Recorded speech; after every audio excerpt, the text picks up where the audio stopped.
Hello everybody, good evening and welcome to the United Stands. I'm Mark Goldbridge and this is your Manchester United watch along as Manchester United take on Crystal Palace in the Carabao Cup or the Carabao Cup or the League Cup or whatever they call it. They call it the Carabao Cup, of which we are the holders as well. I think that I have actually read some United fans saying not too bothered about this tournament. Well, it probably is our best chance of a trophy. Again, if I'm being honest, I think on paper it probably is our best chance of a trophy. Let's have a look at the team. I know that Beth and Adam have been looking at that, but I've got to say, in general, pretty happy with that team. I know some of you probably already spoken about it, like I say, but if you haven't, let me know. If you have, let me know anyway. But yeah, I'm pretty happy with that team for Manchester United. The front three is exactly what I wanted. It's almost like he's been watching the preview. I tell you what,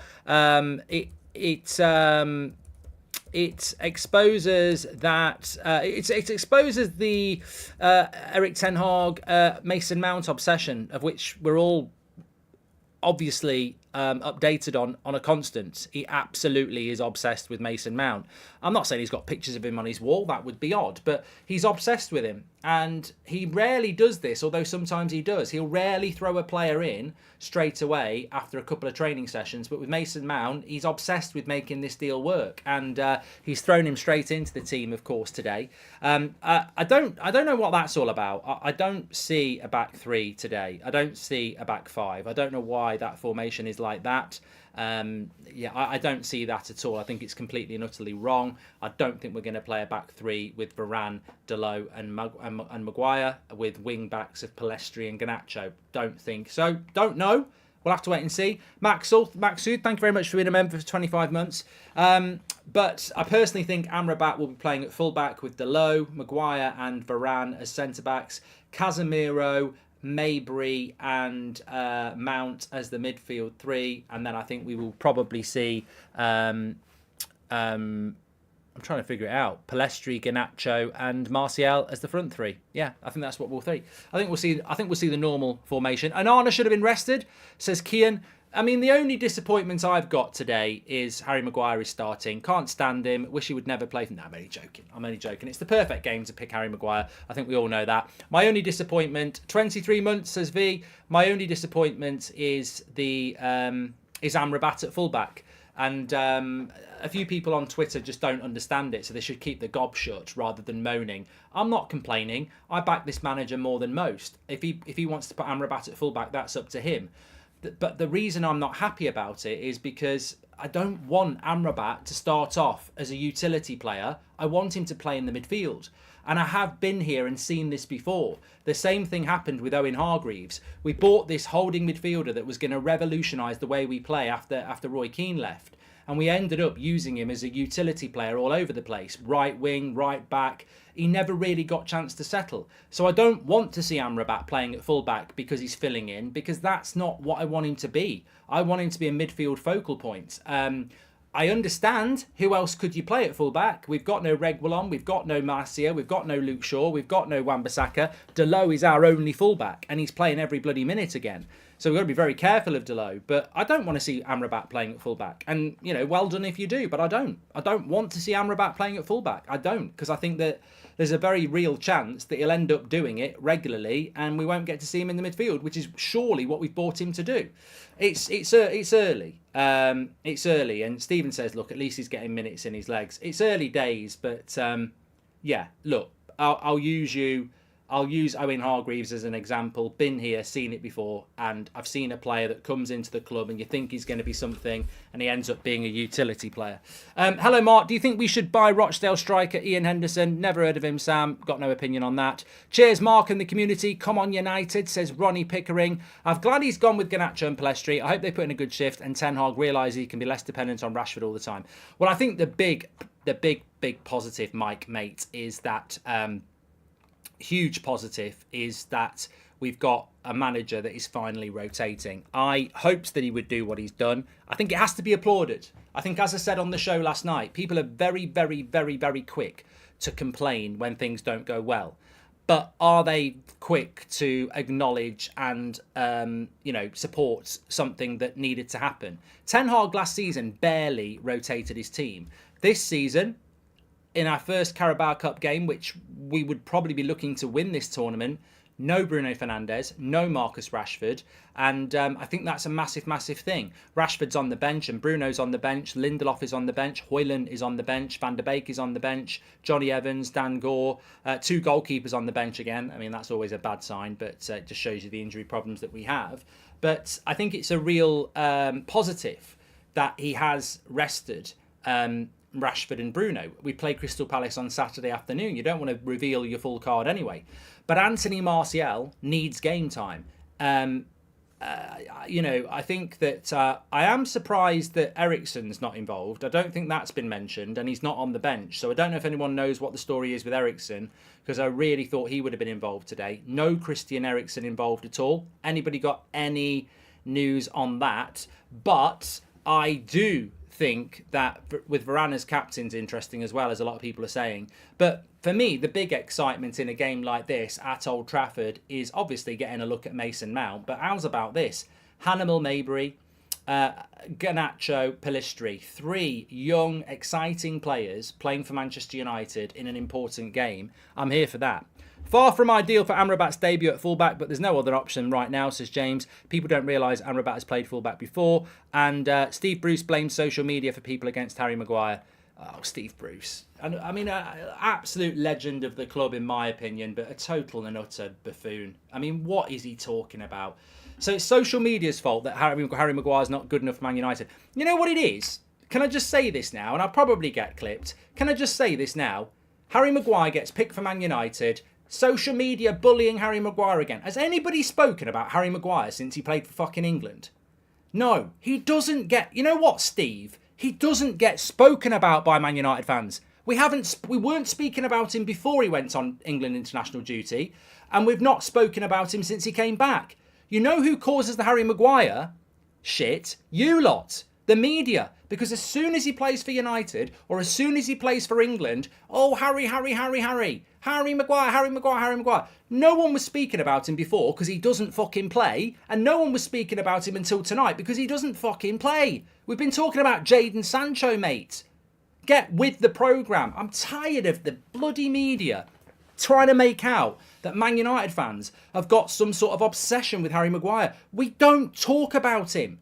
We do not talk about him. He's been picked tonight and no one said anything. We're not bothered.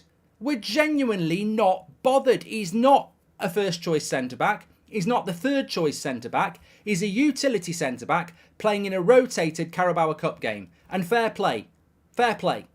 No one's bothered, Steve. Fucking idiot. Mark, Steve Bruce just said Maguire has never let United down. What did I tell you? Ex-players, legends for what they did on the pitch. Some of them full of shit off the pitch. It's just a fact. Come on, Mark, let's do this. You forget to mention what you think has the best click, says Slow Sports News. Hi, Mark. Did you know that you personally in United Stand have been nominated for an award on the Football Content Awards? You're the best influencer and United Stand is on the best content creator. Come on, United's League. Yeah, absolute nonsense awards. We entered them years ago. I've never really entered it again. Thank you if anybody voted for us, but we won't be attending. They don't mean anything. It's just a night for people to make money, and the people they have on the judging board and everything like that. It's a farce. I mean, if you want to take it seriously, that's up to you. We don't take it seriously. I take you lot seriously. Hi, Mark. Thanks for your amazing content. Your videos are getting me through a rough time, says Rajan. Thank you very much, Rajan. I hope you're doing very, very well. I haven't been through the Crystal Palace team. Dean Henderson's in goal. Dean Hollyoaks, the actor, he's in goal. Triple H. So Dean Henderson's in goal. Klein, Holding, Richards, Mitchell, Decore, Ridwald, Ayew, Schlupp, Raksaki and Mateta. I'm going to tell you a very interesting fact here about this Crystal Palace lineup, because obviously we have made some rotations, and I think the big thing is how many rotations have Crystal Palace made from their lineup. So they've changed the goalkeeper. They've changed they've changed 4 of their back 5. Johnston, Ward, Anderson, Guehi and Mitchell played on Saturday. Only Mitchell has survived from that. Decore and Hughes were the midfield 2, so Decore and Ridwald are there. Ayew, Schlupp and Eze Ayew, Schlupp and Rack, and then Mateta, Edouard. So they have made quite a few changes there. On their bench, they have got Guehi, Eze, Hughes, Anderson, but they haven't got Edouard on there. So they have made some changes. I'd expect us to win. There is a lovely added edge to this game, of course, and that is that Dean Henderson is playing. And yes, I'm looking forward to that. I would love it if we pumped them 5 or 6-0 and Dean Henderson was banging the floor like Randy Orton. I'm hoping tonight will be a fun watch for a change with Pellistri and Garnacho both starting, says Samir. Yeah, look, it's going to be a very interesting game. Very interesting game. And what an opportunity it is for so many players. Mabry, Maguire, Garnacho, Mount, Martial, Pellistri, Amrabat's playing his first game. It's great. Ricky loves a good corned beef hash, I bet, says Johnny Cash.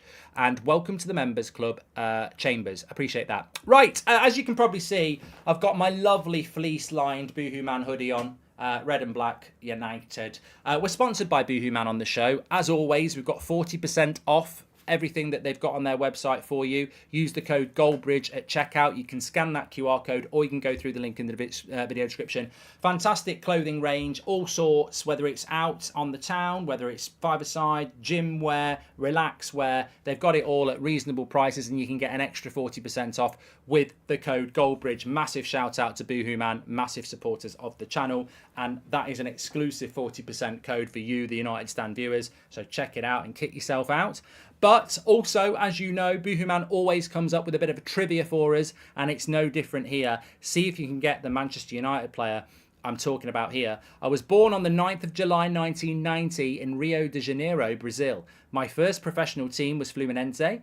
Whilst at Man United, I won the Premier League 3 times, the League Cup twice, and the FIFA World Cup. It's not who I thought it was. While at Man United, I made 109 appearances and scored 5 goals. I've also played for Lyon, Istanbul, and currently with Botafogo in Brazil. I won a medal in the 2012 Olympics representing Brazil. And it is, has anyone got it in the chat? Let me have a quick look. It's not Emily Watson. We are excited about an Amrabat. How bad is our state of affairs going to get, says Punnett. Mark, I hope you're doing well. Call me crazy, but besides Sancho, an obvious elephant of the owners, I'm starting to feel good about our boys again, says Quinton. Well, I'm glad somebody is. I still haven't seen anybody get it. Yes, I have. Well done to Jamie Glenn, Cav Scott, Martin Croyer, Show245, Danielle. Lots of people got it. It, of course, is Rafael da Silva, or as we called him, Raphael. Big thank you to Boohoo Man for getting involved with the community, as they always do, and supporting today's watch-along. Don't forget, you can get a huge 40% off when you use that code Goldbridge at checkout. What are you waiting for? Head over there now and get your discount, or after the show. Absolutely fine. Nearly 27,000 of you tuning. Get your teeth in, Goldbridge. Nearly 27,000 of you watching for a Carabao Cup game. We are massive on the United Stand, and so are you. Thanks everyone who's tuning in. Make sure you smash a like on the video and do subscribe. We're on the road to 750,000. I tell you what, it won't be long until we're hitting 2 million subscribers, which is unbelievable for a fan entertainment channel. So get involved with the movement, the United Stand. Many imitate, but none are as great. The United Stand community, you're legends. You know you are. Absolute legends. And can I just say as well, I have a podcast called Goldbridge Saves Football. I don't know whether many of you listen to it. I hope some of you do. I've left the link in the live chat. If you could be so kind as to download it, the link is in the live chat. Download it now from Spotify. You can listen to it later. Really important message for all football fans in the first few minutes about VAR. I'm serious. There's something I'm contemplating doing about this because we need to fight back against the closed shop of the Premier League officials, and they're never going to change if we don't do something about it. And it fits in perfectly with the podcast Goldbridge Saves Football, because I want to start saving football with the power of you. So please do listen to that podcast this week. It's really important that you listen to it and give us, form your own opinion, because there's a second part to that where you're going to be able to get involved massively. And I'm interested to see how many people will support it, specifically around VAR. So give that podcast a list.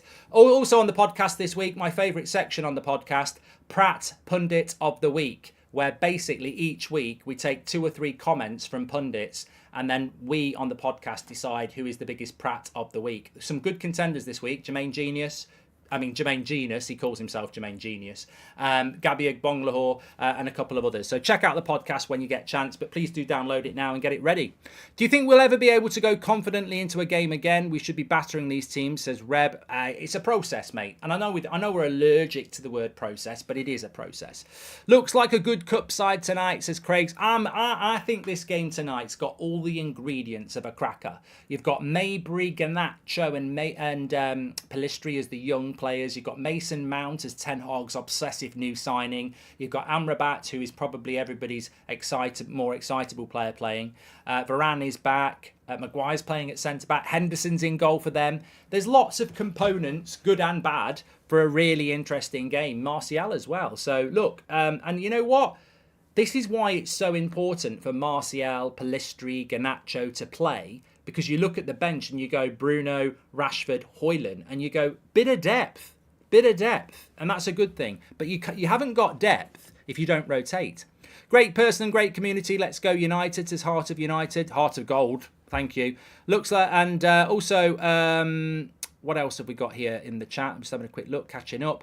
Love you, Mark. Sometimes I feel like you and I are the only sane fans left at United. Love from Sweden, says Bish. Thank you very much. And Mark, hope you're doing well. That was about Sancho, of course. There we go. Thank you. Amrabat at left back, Mark. The formation won't be a 3-5-2. It's an all right side, but won't be surprised if Palace turns us over, says Sakin. I'll be very surprised if that Palace side turns over our side. You know, that shouldn't be happening at Old Trafford. I mean, I don't want to put any pressure on the lads, but we should be winning that game. It's a good point as well with Casemiro. I know Bruno's been rested, and I know that obviously Rashford's been rested, but I would like to have seen Casemiro rested, but I think maybe he's having to play because of the injuries at fullback that have forced Amrabat out wide. I don't know whether anybody knows anything about Christian Eriksen, by the way. I don't know what the situation is with him. There is no Scott McTominay on the bench either. So there's a couple of Man United players not on the bench, which are quite surprising players not to be on the bench, because I don't know what the situation is there, and I've not seen anybody in the chat explain like where they are. Rafael Varane is the captain tonight. It won't be Harry Maguire. He has lost that captaincy. He is not in the leadership group anymore. Formerly was in the leadership group. He's not in it anymore, so he won't be getting the captain.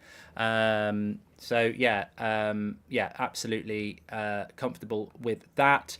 I'm just having a look if we've got any comments coming in from Eric. Ten Hag has said it wasn't just Wembley. You have to fight to get back to Wembley. Even before that, we had some great matches with a great connection with the fans, and we'll do everything to find that again. Very good home draws Ten Hag gets, of course. He says on Amrabat, he can play there and he's a warrior. He'll fight for the badge. He's someone who will play where his manager needs him.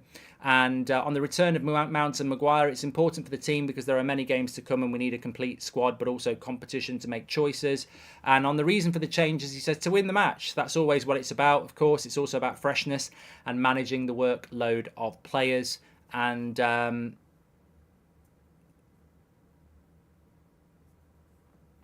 God, Tommy Fury's been hanging around with Harry Maguire. That's great news for KSI. I had Tommy as favourite. That changes things. I don't know whether anybody... I can't find anything about McTominay and Eriksen. Wouldn't logically make any sense for them not to even be on the bench tonight, but, I can't find anything about that. Looking at Crystal Palace previous matches, do you think they're in good form? Also, love the show and the energy, says Tashi. Thank you very much.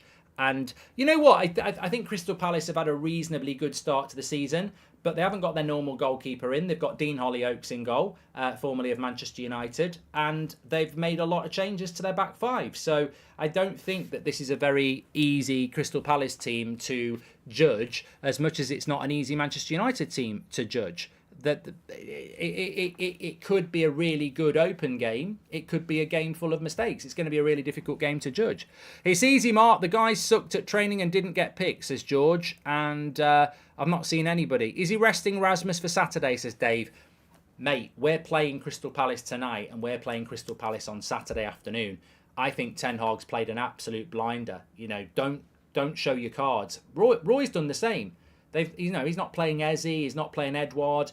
you know, that game on Saturday is more important than tonight. I know that tonight's a cup game, but there's lots of games to get to the cup final. 3 points in the Premier League is more valuable than this game at the moment. If you win tonight and you keep winning and you go to the final, it's great. But right here, right now, I guarantee that Hodgson and Ten Hag would, well, I would hope that Ten Hag would want the 3 points on Saturday. So you don't go strong tonight. You don't show them everything. You want to keep something back. You want the Saturday game to be a different game to tonight. And that's what's going to happen because they've both made enough changes. Sancho is going to hold an interview with Piers Morgan. Just seen a tweet about it. Disgraceful if true. Keep up the great work, says Oprah. And I agree with you that... No, he has. I guarantee that's not true. I agree with you that Amrabat, I don't like the idea of him playing as a left-back. I thought Casemiro should have been rested, but don't we have any other left-back in our youth setup, says Olu. And I'm happy that Martial finally has competition for the striker position. Hopefully finally we get something out of him, says Jace. Thank you very much for that. Look, I'm a big fan of Anthony Martial.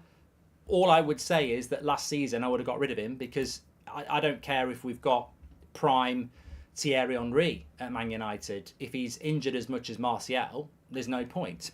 Is this a knockout game, says Aimbot? It is.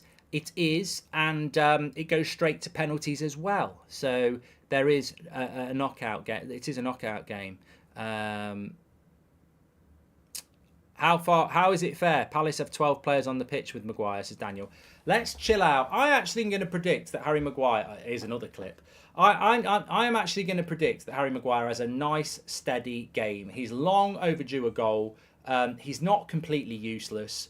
I've never agreed with people calling him completely crap. I just don't think he should be playing proper games for Manchester United where it really, really matters. I think he should have left in the summer. But obviously, if we are going to sell him in January or more likely next summer, you've got to give him some game time. And I think that the one person who'll be over the moon is Gareth Southgate, because when he picks him in the England squad, he can now say he started a game for Man United. So Gareth Southgate's going to be running around in his garden with his pyjamas on before bedtime at 9, really, really happy. Don't jinx it, Mark. I have called him crap, but I don't think he's useless. Like, I think I obviously have called him crap in the past, but I don't think he's completely useless. I think he would have been a good signing for West Ham, of course. I hope everyone has a good game. Mount, Garnacho and Martial too. You know what, Juri? There's so much to keep an eye on this game tonight, isn't there? I mean, some people are going to be keeping an eye on Mabry, Garnacho, Pellistri, Martial, Mount, Amrabat, Maguire. There's so many players to keep an eye on tonight, and I think that's always an exciting thing. I would celebrate that. I mean, how many games has there been for United in the Carabao Cup in the past under Ollie and under Mourinho where there is no real exciting rotation? It's just Matic and Mata and, you know, players that we've seen plenty of, but they're just getting minutes in their legs. There's not really much excitement. So I think this game tonight is really exciting, and also it's the start of 4 big games at home in the Premier League and in Europe. We play tonight, Old Trafford. We play Palace at Old Trafford on Saturday, Galatasaray midweek next week, and then Brentford at home. So it's really important that we build up a little bit of momentum and familiarity with our home ground and win those games. You should do a show called Pratt of the Week. Piers Morgan does it. I'll do it on the podcast. Pundit Pratt of the Week. It's on the podcast every week. You can listen to this week's one. Who won it last year? I think it was last week. It was Ali McCoist won it because he said that Scott McTominay should walk into that Man United side. And I like Ali McCoist, but yeah, he got it last week. A couple of contenders this week: Janus or Ogbonglahor. No VAR tonight. Must be listening to you, says Rory. No VAR tonight. Love it. Every year is getting shorter. Never seem to find the time. Hanging on it quiet. Desperation is the English way, says Connor. Thank you very much for that. And Xander, thank you very much for your super chat as well. Really appreciate the support. Eric Ten Hag is asking for the sack with that lineup, says Luca. I don't have a problem with this Man United lineup at all. We're not playing a back five. I don't know why that's like that, but we won't be playing a back five. That's not going to be happening. Don't forget you can download the OneFootball app as well by scanning the QR code in the top right-hand corner. It's free to do. The reason I push that, if you're into your stats, is that obviously we have our stats carousel going round, sponsored by OneFootball, and that stats bit there will update every second of the game for you. So you'll see live possession, shots on goal, etc. But within the actual OneFootball app, they have it broken down on individual players as well. So you can see pass success, tackle success, etc. So really, really good. Also has all the latest breaking news on there. So free to download the OneFootball app. Link is in the top right-hand corner to scan when the stats carousel is going round. Players are coming out onto the pitch. Raphael Varane leading the team out. Will that be something that bothers Harry Maguire? No, I don't think so. It is what it is. I think he probably used to like leading Manchester United out. I'm sure we would love to lead Manchester United out, but ultimately he's probably just happy to be playing a game of football, to be honest with you. And deep down, he's probably, I would guess, he's probably quite, I wouldn't say happy, but the Jadon Sancho stuff probably does a lot of other players a lot of favours, doesn't it? Because it takes that off. Varane is vice captain, says, well, thank you very much, Wahid, thank you very much. Let's have a little stretch pre-match. Dean Hollyoaks in goal, there he is. Clapping the crowd. Yeah, mate, he's a little bit of story about Dean Hollyoaks. I call him Hollyoaks because I think he's a bit of an actor, a bad actor. But yeah, so Dean Henderson thankfully isn't a Man United player anymore. He is not even Crystal Palace's first choice goalkeeper at the moment. Sam Johnston is. And obviously I'm calling him Dean Hollyoaks with a bit of banter because we've seen him in goal for Forest, etc. But he's got a very high opinion of himself, hasn't he? And he's come out with some cracking comments in the past about all sorts of stuff. So let's see. It's going to go one or two ways, I think, with Dean today. He's either going to be fisting the ground in frustration, or he's going to be fisting the air in, look at me, I told you I was the best goalkeeper in the world. He'd be very motivated, very motivated. So we've got to have our finishing on tonight. Do you think he'll have a good game or a bad game? Look, whenever I played him on FIFA, he always turned out worldies. Brian Reed says, big thank you, Mark, for everything you do. Deserve more recognition for all you do. Here's to a good night. Thank you, Brian. I don't understand this selling Sancho bollocks. He won't leave because no one will pay his wages. It will be a loan, says Colin. Oh, mate, I don't even listen to it. You know, all these supposed ITKs telling us that Newcastle and Spurs and Dortmund want him. I told you this, I told you that. He told us bloody nothing. Newcastle are not going to give him 300 grand a week. Spurs certainly are not going to give him 300 grand a week. He is not going to get... We're not selling him to Spurs. We're not selling him to Newcastle. You're absolutely right. He will be going on loan and we will be heavily subsidising his wages. And who wins then? He goes to Spurs. Spurs pay half his wages. We pay half his wages and he plays well for Spurs. It's a nightmare of a situation because we gave a stupid contract out, didn't we? Here's a thought. Let's buy players and play them in their natural positions, says Charlie Marks. And Ten Hag having an agency team around him is a good thing. Just look at the mess Ajax is in right now. A sporting director is just not enough, says Chance. And Ten Hag was just asked about Maguire starting. His eyes just started left to right, looking very uncomfortable and unsure with the start, as am I. Says Ryan. At Spursbridge, says Minty. Excited for the squad rotation. Let's fuel some positivity into our lads for tonight. Von, that sounds dodgy. Let's fuel some positivity into our lads tonight. Sounds like the sort of thing you might say to your missus. Did you see the US fans fly a Glazers out banner over Tampa Bay today, says Mike. Yeah, always good. Yeah, yeah, don't have a lot more to say than that. Always good that people are being vocal about things. We've kicked off here and I've completely missed it. Idiot Bridge. Let's see if we can see a bit of Goldbridge ball. Maguire is playing left-sided centre-back, which is good. Don't want to see Varane having to play out of his position. So Maguire playing left-sided centre-back. I find that Maguire is a bit like musical chairs, though. When the right-sided centre-back position might be up for grabs, he plays right-sided centre-back. And then when the left-sided centre-back position might be up for grabs, he plays left-sided centre-back. I mean, Ten Hag picks the team.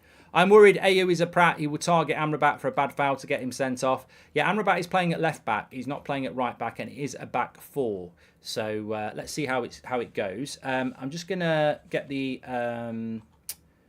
timer going for you. And first things first, I'm behind. Where there is a fire, there is gonna be a flame. We've had a minute.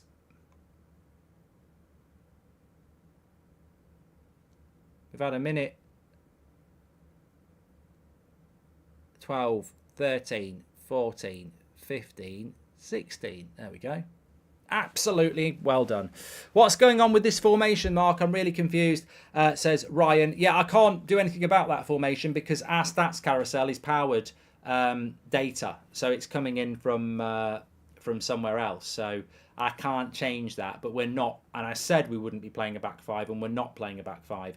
The formation is Pellistri, Garnacho, and Martial as the front three. Mason Mount as the Bruno, Mabry as the go-between, and then Casemiro holding, Dalot at right back, Amrabat left back, Maguire is left-sided centre-back, and Varane is right-sided centre-back. Liam says, no negativity, support them. Liam, do you want to go and swivel on that?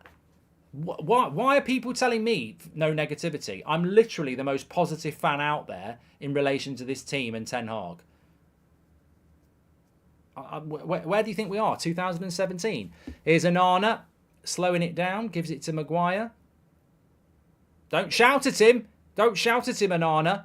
You'll be called a bully. He didn't shout at him. Good. Lovely pass out by Onana there, bypassing Varane to give it to Dalot.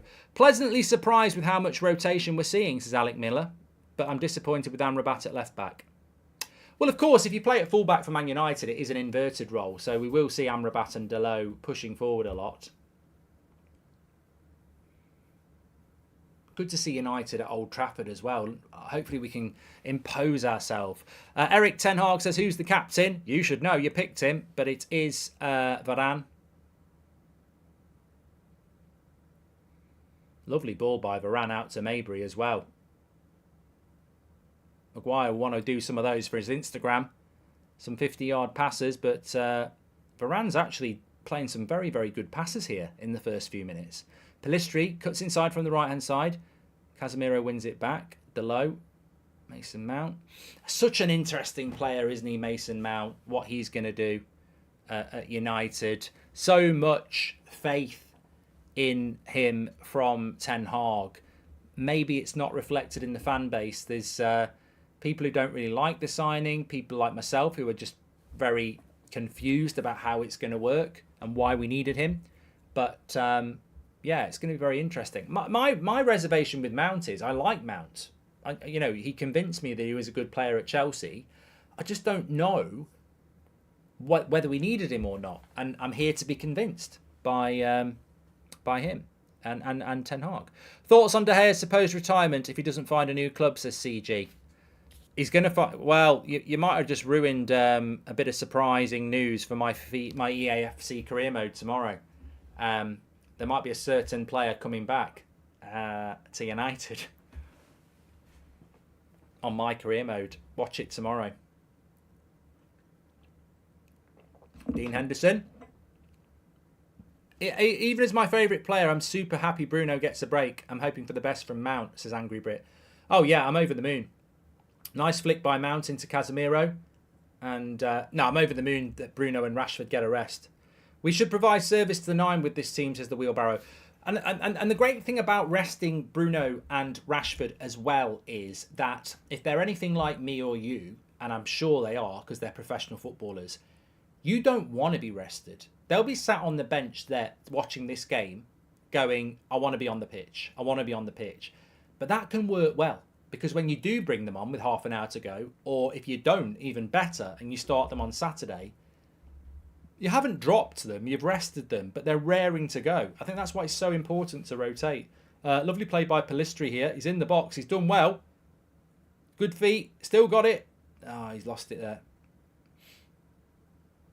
Yeah, but it's great to see. I tell you what, Varane's had a very good start. It's great to see. Come on, Maguire, move it. Good ball. It's great to see Mabry and Garnacho and Pellistri playing for Manchester United because that's 3 young players and they don't look out of place. I'm happy with the current formation. That back 3 defence and Mount as striker deserve jail time, says Shahin. Another ball into Dalot. It's been a good start from United, possession-wise. Varane's looked really good so far.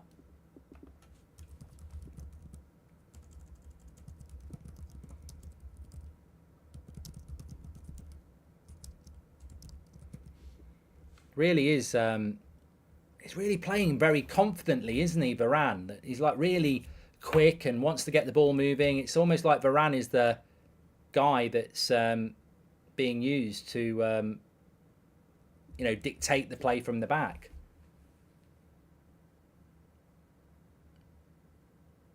Amrabat's got to. I tell you what, you'll see a lot of that from Amrabat. He's just switched the play, pinpoint to Delot, and that's what he's all about. Oh, I tell you what, he hit that, but I think he caught it badly. I thought it deflected, but it's high and over. But he switched. Did you know that Amrabat last season in Serie A had the most accurate transitions into the final third in the whole league? So he's very good at that. Under popular opinion, we should try and do a swap deal with Liverpool for that Luis Diaz guy. Sancho for him, especially with Salah leaving. They need him, says Walid. Yeah, they ain't going to do that. They're not going to do that. Good start from United. Varane can't pass out from the back, remember, says James. He's been very good in his passing out from the back so far. But Mihunka, thank you very much for subscribing, for becoming a member. Right, Palace on the attack here with Ayew. Nice little ball into the box. And Maguire played really well there. Because that, you know what, I was worried. Back post, cross. Looked like it could have been a tap-in. And Maguire actually did get in the way. He did well there. Good defending.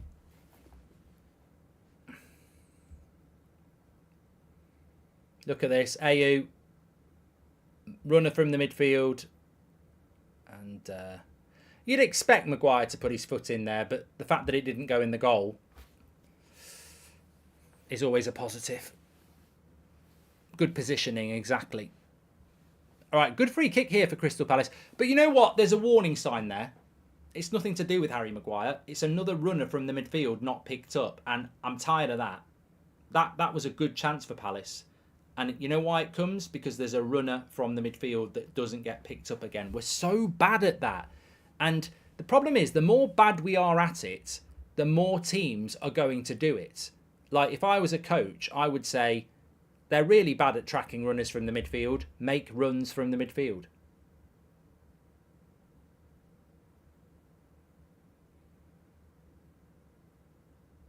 Nice ball out wide there.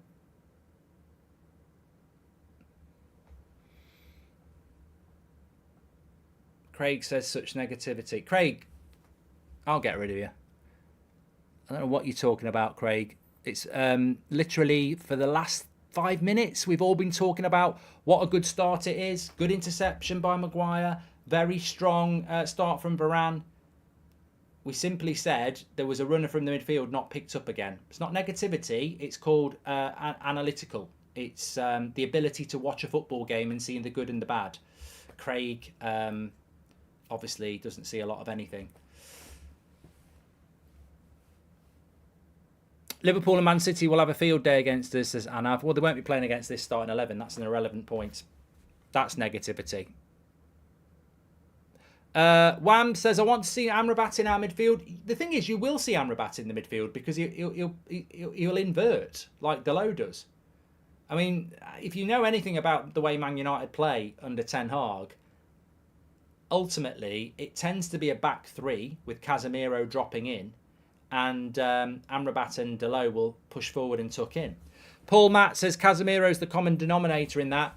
Well, he is and he isn't, Paul. The runners from the midfield, it's very easy to blame Casemiro, but obviously Casemiro is one man and he can't pick up every runner. So that is why I would like to see us playing a midfield two, the way Spurs do with Sarr and Basuma. I think a midfield two is the way to go in the modern game, but we obviously play a midfield one.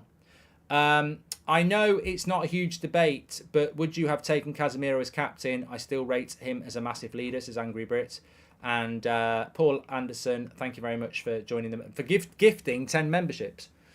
Look, as long as it's not Maguire as captain or, Martial or someone like that. I'm not bothered. It's never going to be Pellistri or Garnacho. Yeah, you're right. The captain's going to be Casemiro or Varane.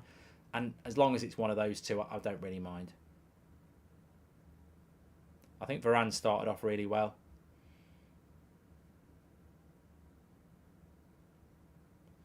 Thanks everyone who's tuning in, by the way. Please do subscribe. Bottom right-hand corner. I'd like to see us getting the ball into Mount a little bit more, and Garnacho and Pellistri. Lots and lots of passes around the back four at the moment. And, you know, Rome wasn't built in a day. And we all know what United's shortfallings are. The inability to patiently keep possession in the final third and create chances. Well, Varane stepped up here and Palace have won it back. But look at the pressing from Amrabat there. He's left back and he's playing right wing. Love that. Love that.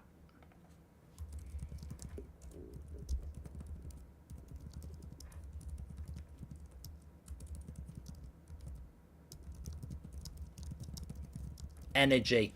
N-R-G. 3 letters. N, R, and G. Put them all together. Energy. Martial. Nice little play. Hi, Mark. Would love to know who you think has the top 5 best squads in the Premier League, says Benjamin. Well, you know, you're asking me off the top of my head. Man City have got the best. I mean, squad is balance, isn't it? I mean, Chelsea have got a hell of a squad, but it's not balanced. We've got a hell of a squad, but it's not fit. So at the moment, Man City, Newcastle got a good squad. Arsenal's got to be in there. I actually think Brighton have got a good squad. I mean, a lot of people won't know a lot of their players, but it's a very balanced squad. They can rotate a lot. And probably Villa or Spurs. Varane is surely the most underrated player in recent Premier League history. Has anyone ever praised him in the mainstream since he arrived, says Nick. Oh, yeah. It's like he's invisible. There's way more hunger tonight from United, and I'm loving it, says Angry Brit. Maguire's out of position here, but we've got plenty of players back, and Delo waits for the mistake, steps in. Good play. Yeah, Liverpool's squad's a lot better now. Loads of options in the attack, a lot of options in the midfield. You're absolutely spot on. And Mario Franco says, Pellistri looks like a man on a mission. He really wants to impress. Great work rate, and I'm loving his energy. We'll be better once we get players back. Yes, and good point, Mario, because, of course, Pellistri played fantastically well effort-wise against Bayern Munich. So he deserved this starting place tonight. That's overhit by Casemiro. I'd like to see us in the final third just get the ball to Pellistri and Garnacho and let them have a run at the fullback if we can create the space for them to do that, because we are always looking for that quick transition ball over the top, and it very rarely works out. Rarely liking the look of Amrabat so far. Seems calm and in control, something we've been missing in the past few games, says Vincent. And Amrabat oozes quality. He'll be a great addition, says Charlie Max. Is the Shark Show making a comeback this year, says Erosk. I'd like to bring it back. Yeah, I would like it to bring it back. What was I going to say? Yeah, no McTominay and no Eriksen tonight. Not in the starting lineup and not in the on the bench either. Now, I don't know why neither of those players would be involved. They're not first teamers really, so why would you be keeping them out tonight? So I'm suspecting we might have a couple more injuries there. Alex says it's very boring so far. I think we've been in control. Henderson with a lovely long pass to Maguire, and he heads it back to Onana. Dreadful long ball by. He thinks he's the guy. Henderson thinks he's the guy who can hit a pinpoint pass over 50 yards. Hi Mark, random question. Do you like Blink 182? Not really. Jide, no. Mark, is Amrabat inverting? I keep seeing him in centre midfield. Yes, he is. Yeah. Amrabat's inverting a lot more than Delo. I would have played Bayinda instead of Onana. He has made a lot of mistakes and doesn't seem to be in good form. Yeah, but you know what, Jack? Great point. I actually agree that's the reason why we should pick Onana. Because I think Onana hasn't been 100% this season. And the way for a goalkeeper to build confidence is to play them. So I actually do agree with playing Onana. I mean, I think we'd all like to have a look at Binder, but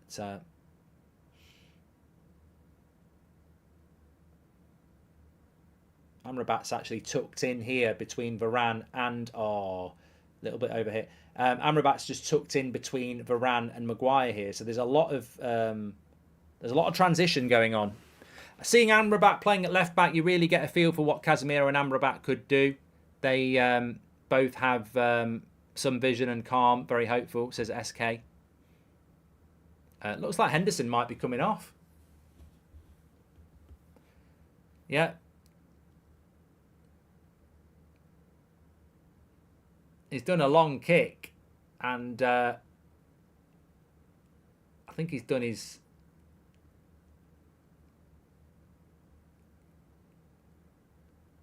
Yeah, he's done something to his foot. Or his groin, maybe. I feel sorry for the lad, but there's a big sigh of relief, because we sold him, didn't we? It's not a loan deal. It's not a loan to buy, is it? Somebody please tell me it's not a loan to buy. Varane has dictated the play a lot, and it's been thought that, right, Garnacho hasn't seen much of the ball, though, says Daksh. And goalkeeper, it's all about confidence. If he gets dropped, he may lose more confidence, says Jerry.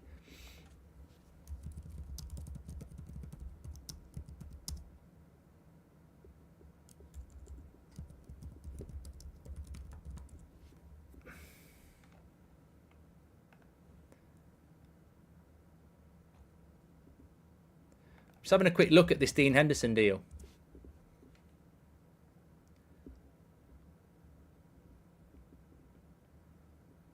Yeah, I think it's a permanent deal. Yeah, permanent deal. Oh, I was worried there. Yeah, he's coming off. Everyone clap him. I'm even more relieved now. I thought it was a loan deal. Yeah, 5-year deal. Oh, you wish your heart bleeds. Your heart bleeds. Everyone stand up at Old Trafford and give him a clap. It's a permanent deal. It's a permanent deal. Don't worry. It's not a loan. It's not a loan to buy. Greatest goalkeeper in the world, everybody. He tried to be Billy Big Bollocks and karma hit him like a truck, says Jack. And do we have an option to buy clause on Amrabat, says Kerry. Of course, Amrabat's a loan deal, isn't it? Yeah. And can't wait for an honour at Anfield when Salah scores his 11th of the game, says Arcade. Thank you very much. Sam Johnston's on, formerly of Manchester United as well. Yeah, I was really worried there, because I thought he was on a loan to buy, and you're like, oh my God, he's very injury prone as well, Dean Henderson. So 5-year deal, signed for Crystal Palace. Don't worry about the injury. It's not our problem. Hopefully he's back playing soon. But he's reserve goalkeeper anyway.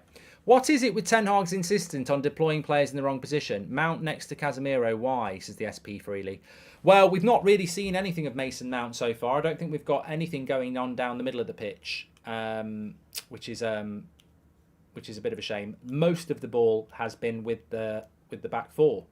Amrabat, Maguire, Varane and Dalot. We've really graveyard shift for Martial. Side-to-side football around the back four. If we're being honest, we've been in control of the play. You'll see it on the stats, but we've not created a chance in 20 minutes. In fact, the best chance of the game was Palace, and that wasn't a chance.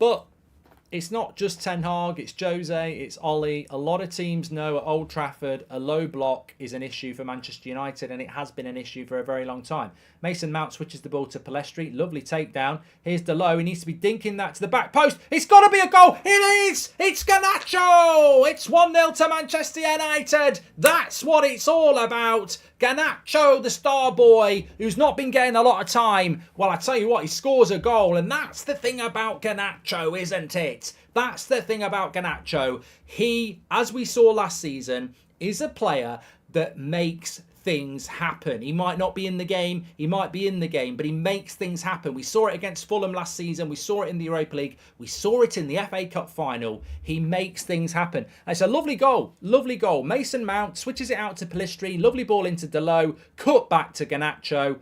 It's a good goal. It's a really good goal. It's clean, it's manipulated.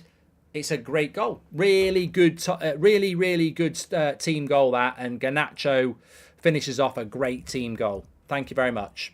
I had no part to play.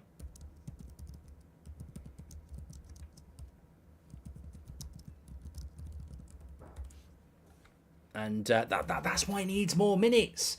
This is why we were moaning at the weekend about it. He needs more minutes. He can't be waiting on the bench for 2 minutes. You've got to get him on with 20 minutes to go. You've got to start him in some games. That's what we've got to do. Lovely pass by Mount as well, KM. He was the one who switched it to that right-hand side.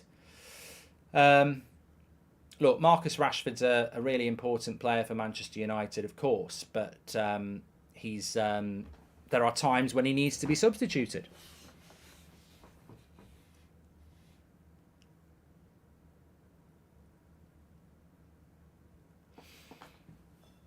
Do you think Rashford's in danger, Mark? No.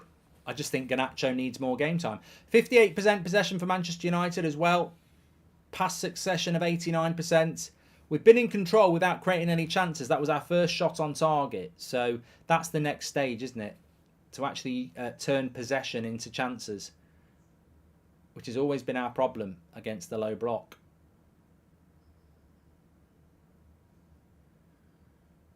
How are you this evening, Mark? Says Dan. I'm good. Every time we score, I have to make sure VAR doesn't chalk it off, says Jerry. Well, apparently there's no VAR tonight. I suspect I'm right about that. Savage has just confirmed it. Mark, we saw bodies in the box. I can't believe it. If they could be starting to listen to Ten Hag, says SK. He'll be very happy that we're 1-0 up here. Is Garnacho better than Rashford? Well, I'll do a poll. I think it's disrespectful.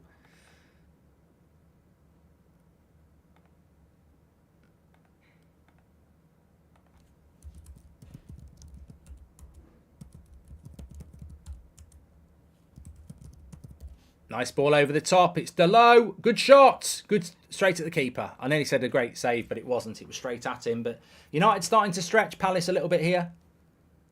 Like an elastic band. Every time, Mark, I've done that one. And considering the increased number of games, shouldn't they introduce unlimited subs? Players come on and off like basketball, says Cal. Good play by Varane.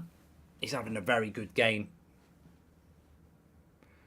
Is Garnacho better as a number 10? Have we ever seen him as a number 10? I like him on the wing. Look. I've said this about Garnacho. He's 18. Is he 18 or 19 now? His ceiling is higher than anybody who's in their 20s. Sancho, Rashford, Anthony. His ceiling is higher because of what he's achieving at a very young age. He's still going to develop massively if we treat him and develop him right over the next 3 years. He will develop more. And he's already a player that is delivering. Wait until Ezzy gets on, says the Alid. Who's better, Szoboszlai or Mason Mount? Too early. Arcade, too early. Szoboszlai is playing very well for Liverpool at the moment. Mason Mount's hardly played. But I tell you what, Mason Mount will be motivated. He'll see people like James Maddison. He'll see people like Szoboszlai, and he'll be like, you know what? That injury has come at the wrong time. I need to start stepping it up. He will be motivated. Thanks everyone who's tuning in, by the way. Please do subscribe to the channel, bottom right-hand corner. Go on, that's that. Look at the speed across the ground from Garnacho there. He's quick, as well. He's deceptively quick. Oh, that's a foul on Martial. Play on, says the referee. Martial stays down. Mason Mount is in. This is going to be 2. That's got to be a penalty. He's given a freak. He's given a foul. He's given a free corner. I thought it was going to be a penalty. Beth made a good point after Bayern that if you play Rashford as right wing, he'll be forced to cross more. Do you agree? Says Shahin. I do. So have a look at this tackle on Pellistri. Let's have a look at it again. Penalty. That's a penalty. He gets the player before he gets the ball. That's a penalty on Pellistri. That is actually a penalty.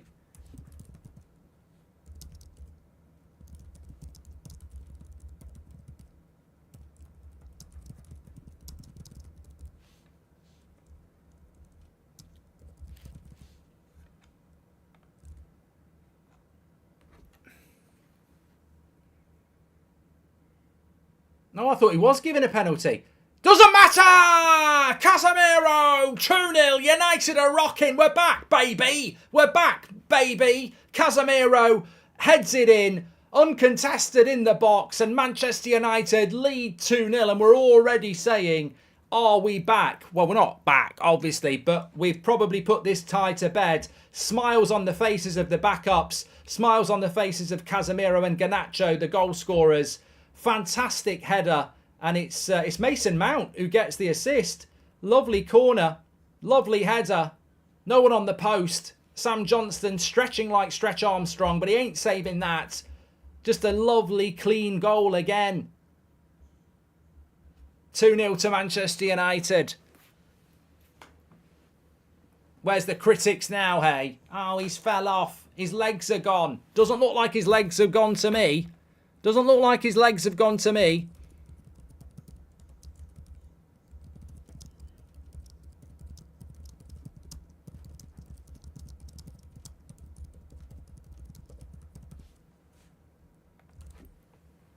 (2-0 to United. Oh, Eric Ten Hag loves a home tie in the cup. Mount assist. Is this our usual United? I'm ecstatic, says Mario Franco. And this is United. We are United, says the alien. Looks like Ten Hag has been watching Goldbridge ball as long as he missed the Wolves match, says Matthew. And do you think that Garnacho has a higher ceiling than Rashford? I think he does. However, he'll need the game time to develop. Absolutely spot on, Matt. That's going to be the problem for Garnacho, is that if you look at over the last few games, we don't take Rashford off, we don't take Bruno off, and you can't get Garnacho on. He's got to get him on. He's got as many minutes as you can give Garnacho. That is the way to do it. The assist should do good for Mount's confidence, says Krish. Well, it's not always the assist, is it? I mean, he had a massive part to play in the first goal as well. Booking for Maybury. Not massively noticed Maybury, actually. You know what? I don't want to be inconsistent and a hypocrite, but I do say, oh, no, I don't notice McTominay, I don't notice Eriksen. I haven't massively noticed Maybury tonight. Be nice to get him in the game a little bit. Lots of running, but we haven't really seen him on the ball enough for me. I haven't really seen Martial on the ball either. Mint says Garnacho. Just on the poll, either or, Rashford's got 35% and Garnacho's got 65%. I can't believe the disrespect. Can't believe the disrespect on Rashford. Hader, thank you very much for your super chat. And I know that Rashi and Bruno are important players for us, but I think they are the biggest problem in the terms of the style of play. Better team balance without them, says David. Maybe David. Maybe. You might be right. What I would say about that is that we're playing a Crystal Palace side that is... it's not Crystal Palace's strongest side. So to say that we're more balanced without Rashford and Bruno, well, we're playing a team that's not Crystal Palace's strongest team. I wouldn't personally be dropping Bruno and Rashford. Wait, you mean our top scorer this season is our CDM, says Cardboard? Yeah, how many goals has he got now, Casemiro? 3? I think we play much better when Rashford doesn't play, says Rune, especially with ball players like Mount and Pellistri. Honestly, if I was Sancho, I would be reconsidering my decisions and regretting not apologising. Look at we go, says Shiam. And, well, I think this is a great point as well. Casemiro's got 4 goals, by the way, now. I think this is a great point. If you're Jadon Sancho sat at home and this team's doing this, and this is a lot of these players are backup players, you're like going, I've completely got this wrong. You know, the team is playing for the manager, isn't it? Mark, I'm ashamed to admit I bought a jersey this year, but at least it was Garnacho. Also, any update on Ahmad's injury, says Pedro. I've not heard anything about Ahmad, but it'd be good to get him back. Gold Standard Silver says, hi, bud. Here we go with Pellistri looking to put the cross in. There's an offside anyway. Mount is on fire, says Michael Talbot.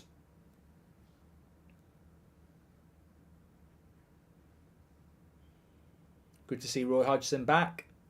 Missed the game recently, didn't he?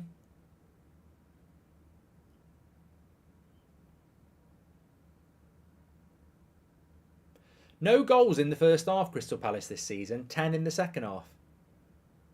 XG of 7.3 in the second half. XG of 2.3 in the first half. That's mad. That's absolutely mad. Good play by Pellistri. I think the thing with Pellistri is it's here we go, Mabry. We wanted to see him on the ball. Now Mounts. Back to Mabry. Back to Mounts. He won't get that. We wanted to see Pellistri, but I do think that maybe he maybe Ten Hag looks at him and thinks he's a little bit small. I don't know.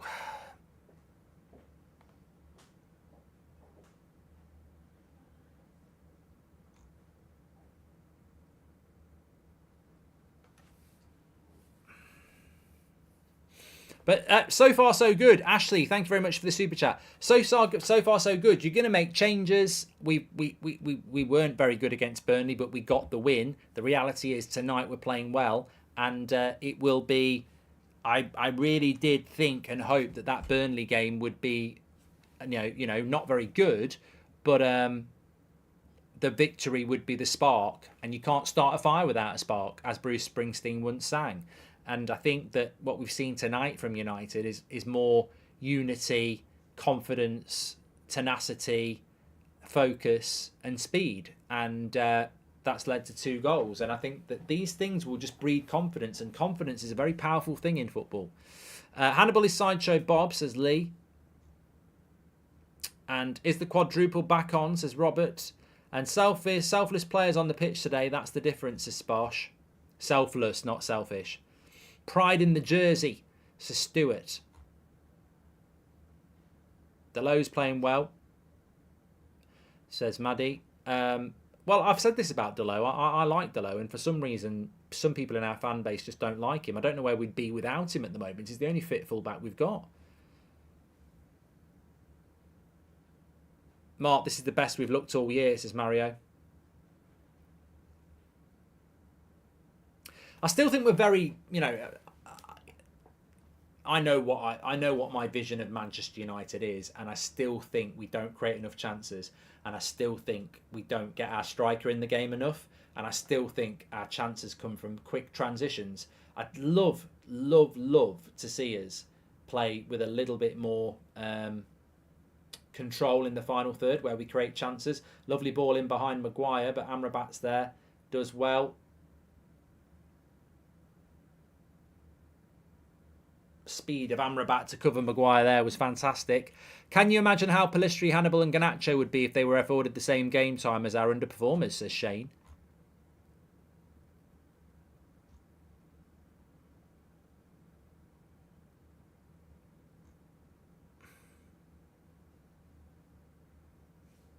Casemiro, top scorer this season, says Julian, with 4 goals.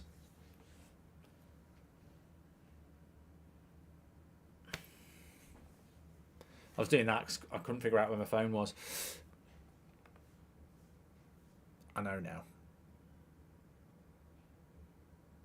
now. Please do subscribe to the channel, by the way. We're only 250 subscribers away from 747. So bottom right-hand corner to subscribe. Get involved with the United Stand. We're live every morning at 10 o'clock, every night at 8 o'clock. Thank you for everybody for tuning in. There are other EFL games going on tonight and tomorrow night. It's currently Middlesbrough beating Bradford, Ipswich 2-2 with Wolves, Salford are losing 3-0 to Burnley. Gary Neville's getting it from Company big time, and obviously we're 2-0 up. Must be a lot more games tomorrow. Can't start a fire. You can't start a fire without a spark. This gun is for hire. Solihull Moors are 2-0 up away to Hartlepool as well. That's second against 6th. Get in. Get right in.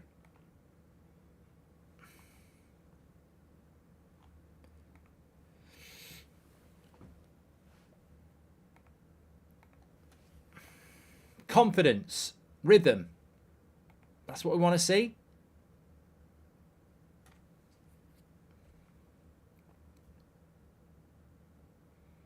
Yeah, get in the bin, Jeff Stelling. Solihull Moors are beating your boys. Who do you think the score will be, Mark? Says Leon. It'd be absolutely fantastic if we could go and beat them 3 or 4-0. Give them a bit of concern ahead of the game on Saturday. I know the teams will change a lot. Score prediction for the weekend, Mark, says Element. No idea at the moment. Amrabat should play CDM, says Sasha. And Mount is a breath of fresh air, says Average Noob. Sit down, haters. Won a Champions League and was integral for Chelsea. Amrabat is changing us too.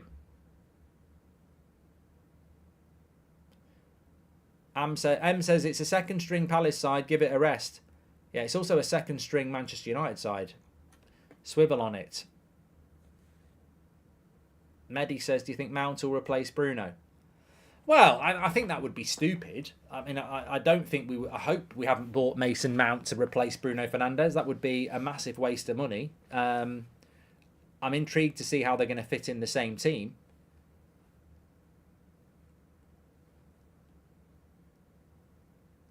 And it's going to be very interesting. How do you fit in Mount, Bruno, Amrabat and Casemiro without playing a diamond, which no one wants to see? Maybe you stick one of them on the wing. As I say, I think Mason Mount's a good player, but the signing massively confused me. So it's going to be very interesting when it starts to work well.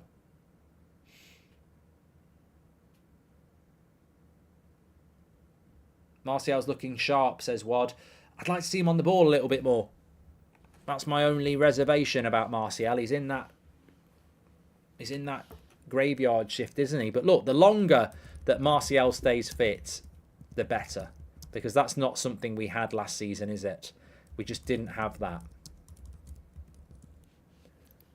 Nice ball into the channel. That's going to bend into Johnston.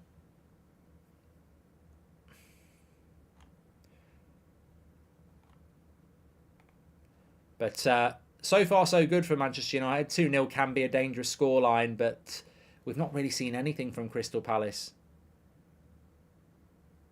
They're on the break now on the right-hand side, but United getting numbers back, which is good to see. Got Casemiro, Amrabat really strong, and yeah, he's settling in nice. Gets a lot of yellow cards, Amrabat. That's another thing you've got to remember. He does, but look really good there. Really strong and powerful.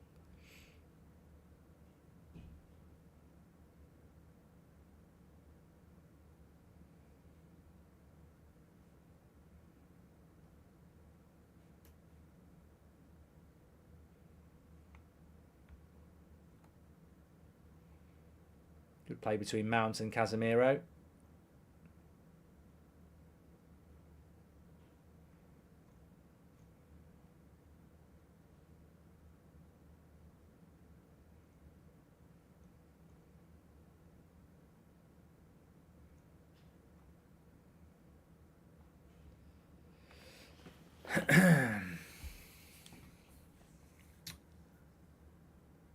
Yeah, maybe he's just given another foul here. I'm just going to say this. He's on a yellow card. He's got to be a bit careful. I think the game, my interpretation of Hannibal, and I know Ricky was very impressed with him at the weekend, I think the game's passing him by a little bit. He's not really been in the game, and he is on a yellow card. I wouldn't be surprised if we see Donny in the second half in that position, because Ten Hag, he's on thin ice, Michael. Yeah, he's on thin ice. Johnny Evans should start over Maguire, says Sasha. I don't think Johnny Evans was going to play tonight. But yeah, I think that with Mabry, I'd be a little bit concerned. He's not really had an impactful game, and he's on a yellow card. He's a young player. Might just be one to look out for there. Goldbridge, do you think Amrabat has given us more control on the pitch, says Calvin? I think he's given us more bites, more. What's the word? There's a word. Reassurance, I like that word. Control, I like that word. Experience, I like that word. But it's not the word I'm looking for. What has Amrabat given us? Yeah, there's a word and I can't think of it. It gets used a lot. Authority. I think he's given us a lot of authority in the game. which is a combination of a lot of things. Authority, isn't it? It's experience, it's control, it's ability. I think he really has, even though he's playing left back, I still think he's offered a lot of authority to that midfield. Amrabat next to Casemiro in midfield is going to make a massive difference. Bruno just in front with Mount on the right, Rashford left and Rasmus up top is what I want to see, says Tom. Well, I don't necessarily disagree with that, Tom. But, you know, as long as there's a lot of rotation there, I mean, there's no reason why Martial, Garnacho, Pellistri can't be integral players in that 11 as well off the bench. It's a squad game, isn't it? I think football is becoming more and more of a squad game every season, and you know, some of these games it's 50 minutes in the first half and it's 55 minutes in the second half. So you've got to have a squad. It can't just be this is our best 11 for 110 minutes. You've got to play a lot more than that. Love Pellistri's energy and directness. Honestly believe he would start most weeks at City. I think he's a Pep type player. Anthony, I don't know whether you've nicked that off me or whether you're just a very good analyst of football. I've said this for a long time. I think if Pellistri was at Man City, he would be a lot more down the road than he is at Old Trafford. He's a perfect Man City player. Who's the captain, Mark? Says Sasha. Varane.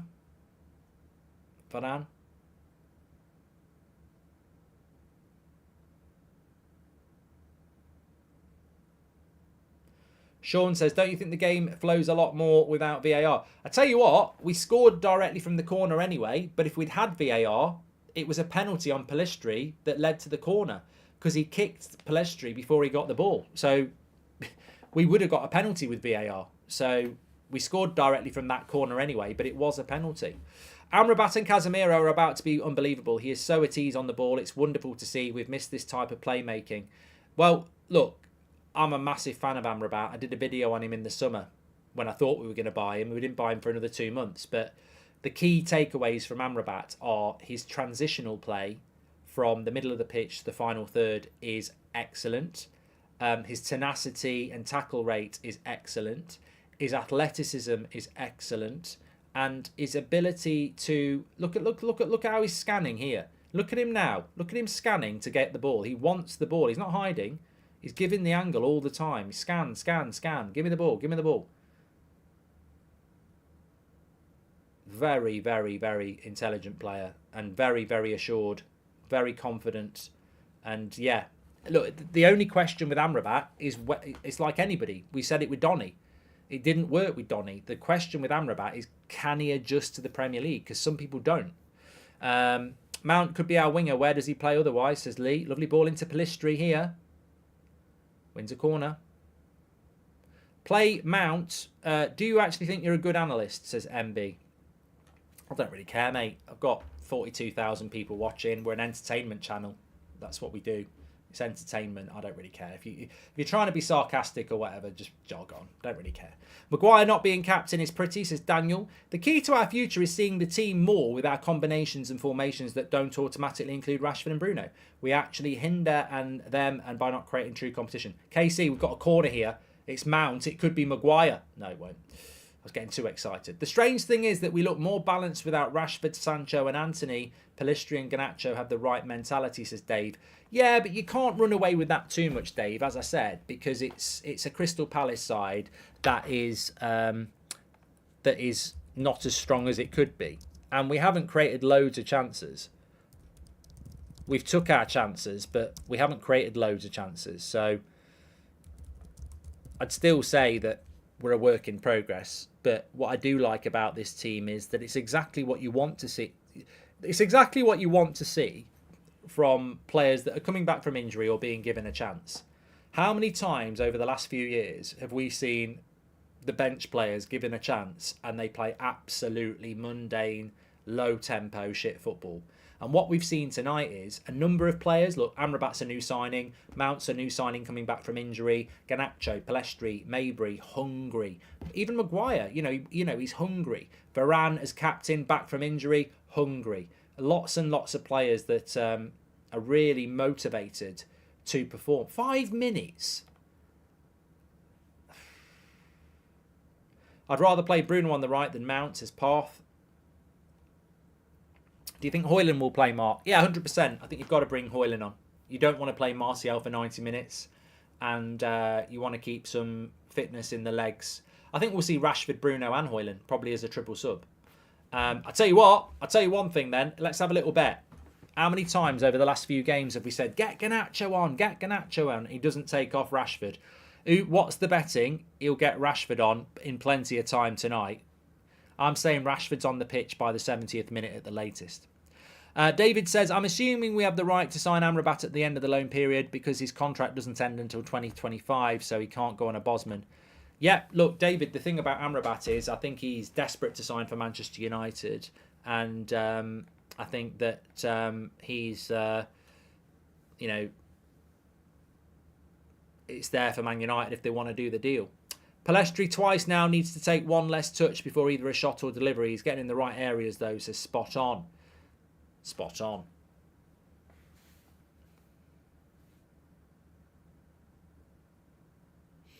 I tell you what though, I don't think Maguire's had a bad half, but the problem is still there.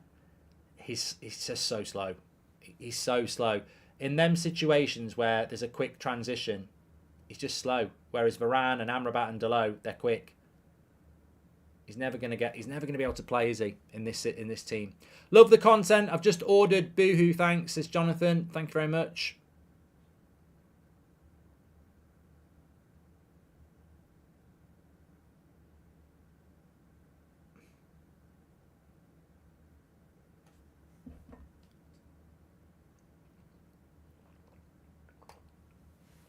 Yeah, don't forget that Boohoo Man sponsoring the stream. Links in the video description. 40% off with the code Goldbridge. Big shout out to Boohoo Man.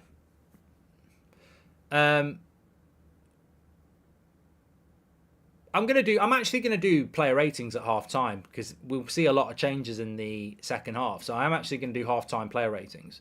Garnacho, Palestri don't get the credit they deserve. If they had the price tags of Sancho and Antony, they would be hailed as wonder kids, says Will. Thanks, Will. I'm from Washington and I think Amrabat is great, says Brandon. And Liam says, Amrabat is a deep-lying playmaker next to Casemiro and Anchorman, which creates a balanced midfield too. Mount is the glue holding the attack in the midfield, says Liam. Who should be our main starting midfield, Mark, says Lee. Well, I think next to Casemiro, you've got to have somebody who can do the defensive work. And the only one I can see is Amrabat. Little Sam's Art, why isn't Garnacho starting games? Hope you're doing well, mates. Nice to hear from you. Yeah, look, Garnacho. The interesting thing, Sam, is that Garnacho hasn't had a lot of the ball. We've not really gone down the left-hand side as much because Amrabat's tucking inside. So we're not really forming the overlaps that are going on the right side. Palestri's getting more of the ball because Dalot is playing more as a right back, whereas Amrabat isn't really playing as an overlapping left back. So we're not really getting the ball to Garnacho that much, but he's still made an impact. And that's what I always say about Garnacho, is that no matter what, there will be some sort of impact from him. He's a magnet for impact.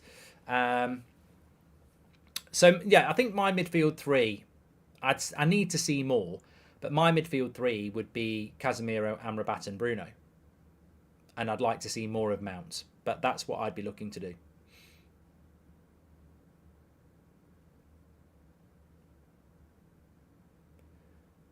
What's your thoughts on Maguire? Very comfortable. Like Crystal Palace I don't think they've had a shot on target. No, we've really controlled the ball. They've not attacked at all. There was that one cross which Maguire intercepted. Here's Mabry. We've not seen a lot of him. Terrible. Different type of players, but Amrabat's intelligence in the midfield a few minutes ago reminded me of Carrick. Oh, I'd love it. Lee, I'll love it. I'll love it if he can do that. I think we've missed Michael Carrick since he was, lost his legs really and retired. Conductor. I'd love it. But look, it's half time, and at half time I am going to do individual half-time player ratings. But just want to say, look, positives, 2-0 up, very, very comfortable. Amrabat's been fantastic. Mount's been a lot better. Garnacho's made his impact.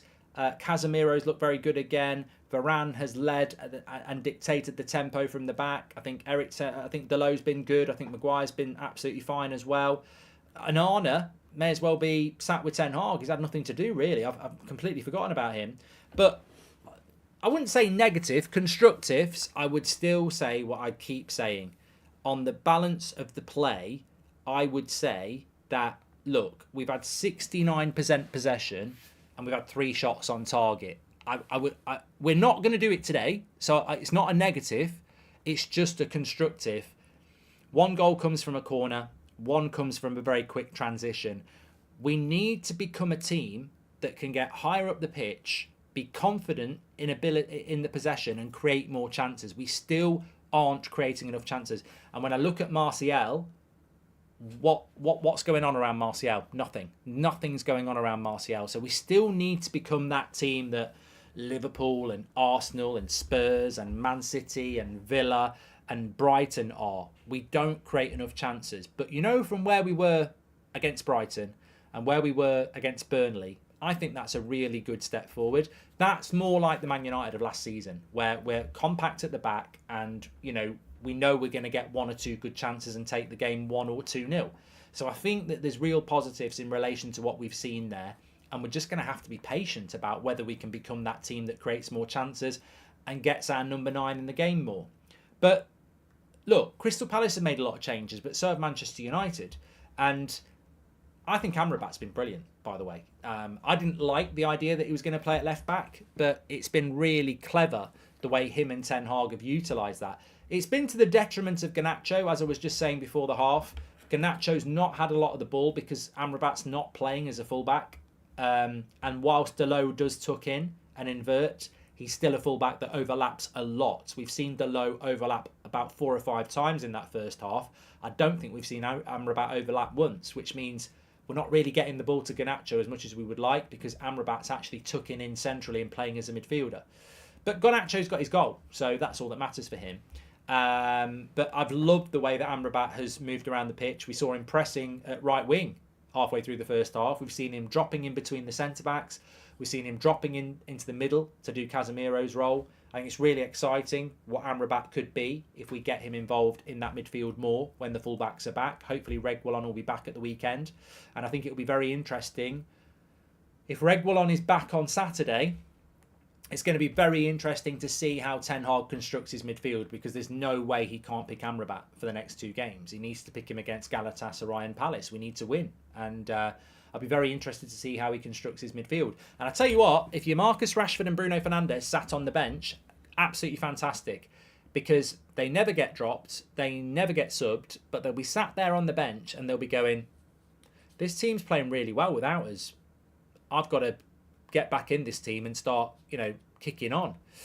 We have a problem with movement off the ball. This has always been a problem. Movement and work rate, good in movement on the goal and after when they led and relaxed, but it's a problem every game, says Stig.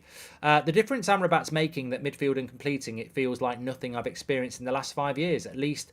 Also, Mount stepped up as well, says Parser. Never seen a left back with a free roll before, says Carl. And it's my birthday. Let's finish the second half strong. Get the porno out, says SIFU. And Mount 5-yard passes a breath of fresh air rather than watching Bruno Wonderballs. Team interested in retaining possession, says Craig. Yeah, I'd like to see us doing it higher up the pitch. That's the next step. Get the number 9 involved.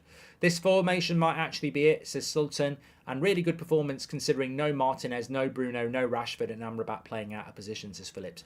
Well, look, I'm not going to run away with it because it's Crystal Palace having changed half their team. Best United side I've seen in a while, says Billy Boy. As I say, I'm not going to run away with it because this is not Crystal Palace's best team. But what I will say is that it's been a breath of fresh air to see players coming into the team as backup players or new signings or players coming back from injury and playing with such motivation and passion and control. It's been good to see. Crystal Palace have got nothing up front. They haven't scored a goal in the first half all season, apparently, but they've been really poor in the attack. But defensively, they've been well organised, and they have made us work for the goals that we've got. Let's be honest, though, Palace are awful, says Grant. Well, this is the thing. People run away with things, and, one day you're losing 4-3 to Bayern Munich, and we were lucky. And, you're beating Crystal Palace 2-0 at half-time, and it's the best thing since sliced bread. The truth will be somewhere in between. But look, I think the way we've been playing this season, you're going to look at today's performance and just go, there's a lot of things to be encouraged by. And that's what we want. We just want a bit of encouragement. Who's been the player of the half, says Jaden. I think the player of the half for the hipsters will be Amrabat. I think the player of the half for the thinkers will be Casemiro. I think both of them have done wonders in controlling that midfield. I couldn't split the two. I think Amrabat and Casemiro have been the two best players on the pitch. I actually think Mabry's been really quiet. I think Mount's done well. I think Mabry's been quiet. I think Garnacho's been quiet, but he's got his goal. And I think Martial's been quiet. I just don't think we've got those three players into the game. I think Pellistri's had a lot of the ball, but not Garnacho, not Martial, and not Mabry. Mount's been in the game. But yeah, I think for me, Casemiro, Amrabat, and probably Varane. I thought Varane started the game in the first 10 minutes like a man possessed, captain or returning from injury. He looks like he was playing like he was 24 again. He was, getting the ball moving quickly over long distances, attacking everything. So yeah, I think those three players have really stood out. Worst player on the pitch, Onana, because he's had nothing to do. Best half we played and no Rashford and Bruno, says HKN. I am doing bets on how quickly he gets Rashford on the pitch. Considering he never takes Rashford off, I guarantee you that he will get him on quite quickly. Henderson with the clean sheet, says Gareth Southgate. Yeah, I did say I'd do player ratings at half-time. So, yeah, I'd give Onana a 6. He's not really had anything to do. I'd give Dalot a 7. I mean, he got the assist on the first goal. He's been tirelessly going back and forward. Really happy with Dalot. Varane, I'd probably give him a 7.5. Really set the game up. Maguire, probably give him a 6.5. Not done anything wrong. Not really massively been in the game, but he's not done anything wrong. Amrabat, I'd probably give him a 7.5. Casemiro, 7.5. Mabry, 6. Mount, 7. Garnacho, probably give him a 7. Not really been in the game, but scored the goal. And Martial, probably, what did I give Mabry? I'll probably give him I'll probably give Martial the same as Maguire, 6.5. Yeah. And yeah, I think I'd be very happy with that at the moment. As I say, I long for the day where we are a Man City or a Liverpool, where we're creating chances for the striker, but we're not quite there yet. But this is a massive improvement from where we've been. I think Mount has been very bright and promising, but I don't see where he gets into the team, says Jaden. Well, I want to talk about that next. Hi, Mark. I'd like to see more progressive passes from Amrabat while playing alongside Casemiro, says Mohit. And Aldemarez says, I heard you mention at some point that you liked Italian football. What are your thoughts on Serie A currently? And do you think Inter could win it this year? Cheers from Iceland, not the store, says Aldemira. And Onana, Dalot, Wan-Bissaka, Varane, Lissandro, Shaw, Casemiro, Amrabat, Bruno / Mount, Anthony, Højlund, Rashford, Garnacho. Would love to see it, says DK.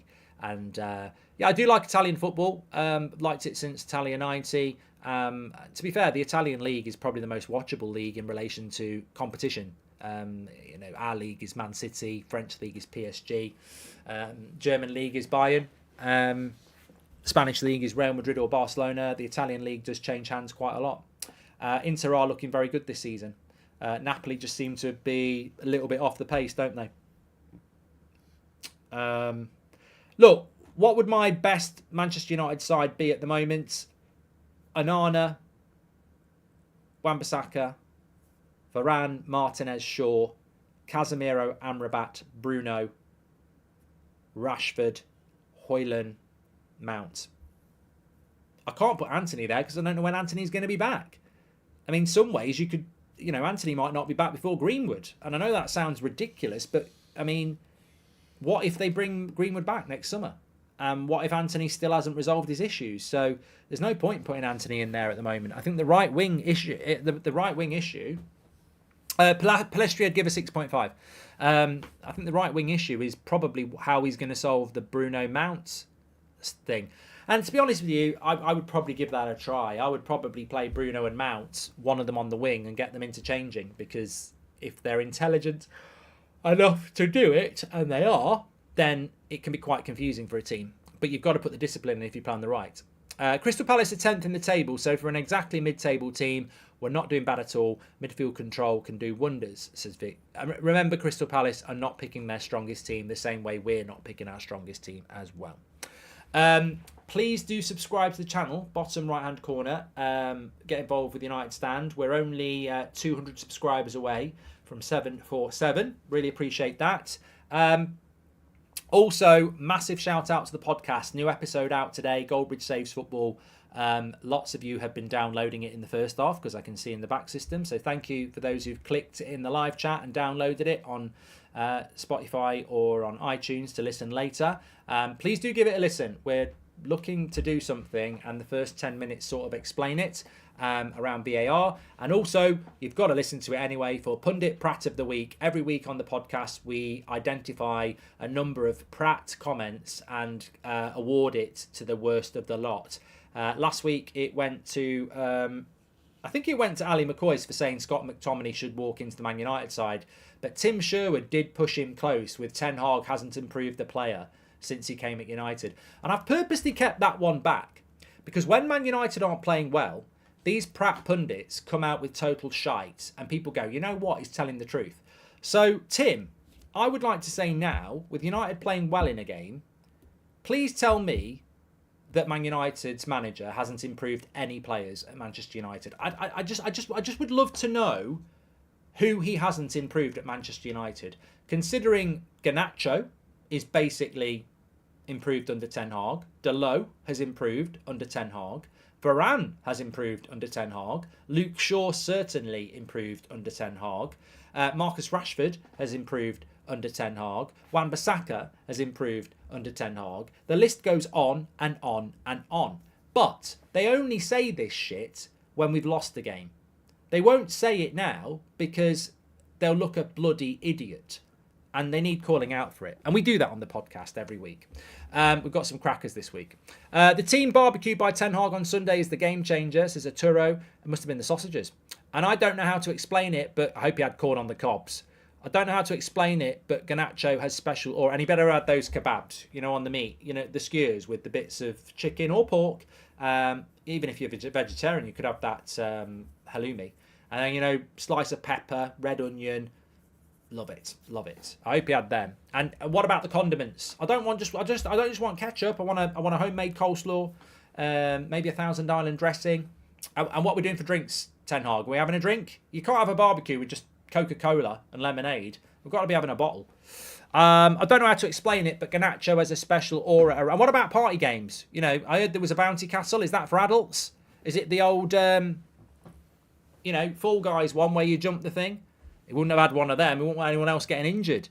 I don't know how to explain it, but Garnacho has a special aura around him. Every time he has the ball, it feels like it will lead to something. Parser, this is exactly it. You're exactly right. Every time he gets the ball, not every time, but something always happens with Garnacho, and that's why he's special. You say you're not playing your strongest team, but what is your strongest team, says Andrew? Well, Martinez, Rashford, Bruno, Højlund, Luke Shaw, Wan-Bissaka. That's 6 straight away. We've changed half our team, basically, and so have Crystal Palace. Delot's been fantastic, says Nick. Better when he has a hard-working winger in front of him. Pellistri has huge potential. Amrabat's lit up the midfield. They are positives. They certainly are. And never seen a left-back with a free roll before, says Carl. I think we'd read that one before, but thank you very much. 223... What was this? Højlund will feed on these chances in the box. What chances, Harry? And I saw something here. I'm trying to find it. Players coming out for the second half here. Yeah, no Ericsson and no McTominay on the bench. We don't know what the story is there. So I can't tell you what the story is there, but we don't know what it is. Mark, do you think we will buy to keep Amrabat, says Henry? 100%. 100%, because Ten Hag wanted to buy Amrabat. We just didn't have any bloody money left.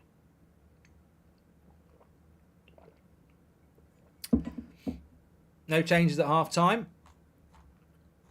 Wouldn't expect there to be.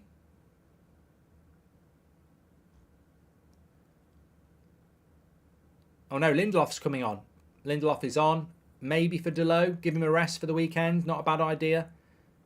Intelligent. I'm a bit parched, Gavincio. Yes, I am. I know we are still trying to figure out Mount's place in the team, but I believe the future of the football will require deeper squads and rotations. Oh, yes, Pedro. I was talking about this in the first half. You're absolutely correct. We no longer play it. We're no longer playing in a world where you have a best 11. I mean, Ten Hag said it himself. He's been at the club for a year and he doesn't feel that he's picked his best 11 yet. It's very hard to pick your best 11. There's always going to be injuries. There's always going to be rotation. And let me just start the clock here.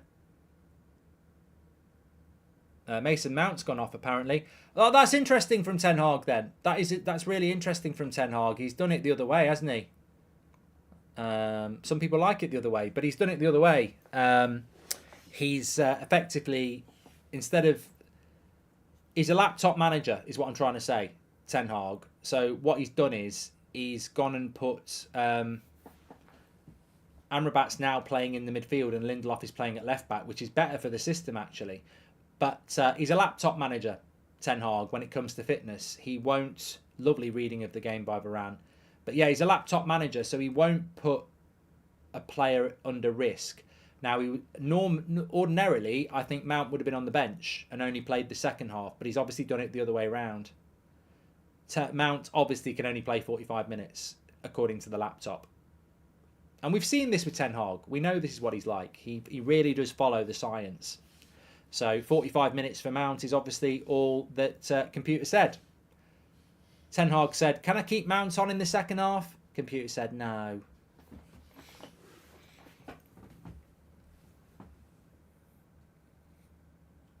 I hate the laptop, says Just Kevin. No, I mean, I think it's about a player that's been injured and not taking any risks. Oh, the poll is pathetic, says Tyler. I'm embarrassed by the recency bias of the fan base. I forgot about the poll. So there was a Rashford-Garnacho poll. 68% went with Garnacho. 32% went with Rashford. I'd still go with Rashford, but I'd be in the minority there.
He took Mount off for Lindelof. I can't speak, says Louise.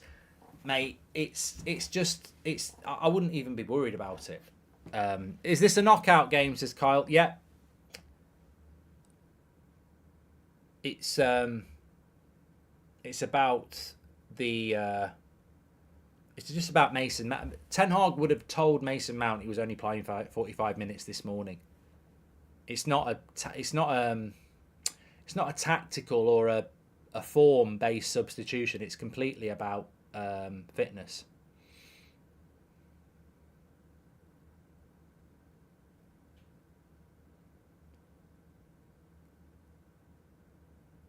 Well, I'll tell you what, I'm really interested to see now. Now we've got Amrabat and Casemiro in the midfield. This is my dream midfield. So I'm hoping that we're going to see real control in that midfield with those two there. And I'm really hoping we're not going to see any midfield runners not get picked up.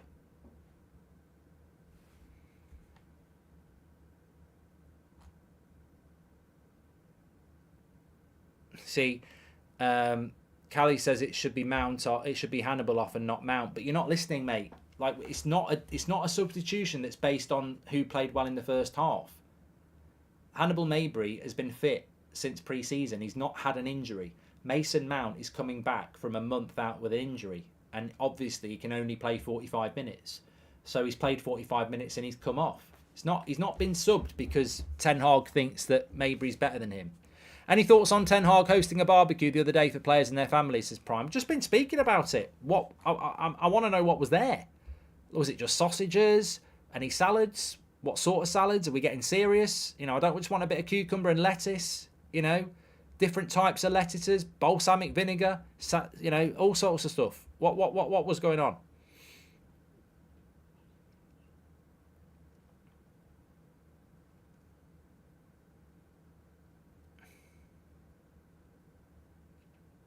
Tom says, why did Mount come off? I mean, I've literally explained it 3 times in the last 3 minutes. He's been brought off because he's just come back from an injury, and obviously Ten Hag has been advised by the laptop, i.e. the fitness people, that he shouldn't play any more than 45 minutes. He's only started training recently. That's why he's come off.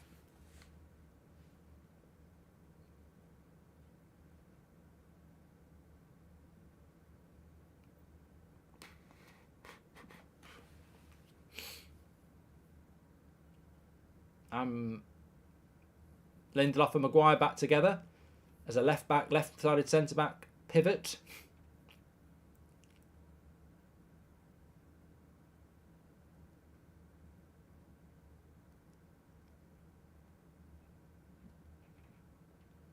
We do this a lot though, don't we? There's a lot of possession where it's just around the back four.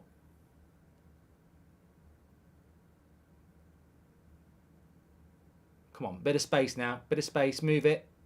You've got to move the forward. Martial's the pass there. Martial's always the pass. That's the pass. Lindelof's seen it. Gets it back. Ooh, nearly. Can guarantee a certain player wearing number 25 wasn't at the barbecue. Guy seriously needs to swallow his pride and say sorry, says Mike Thomas. Amrabat looks so good, praise the Lord, says Nick J. And was Sancho at the barbecue or was he playing EA, says Praticus. I don't think we even need to talk about Sancho unless anything breaks. I think it's become a bit of an irrelevance. Obviously, it's a negative, and tonight has been a very real positive. So.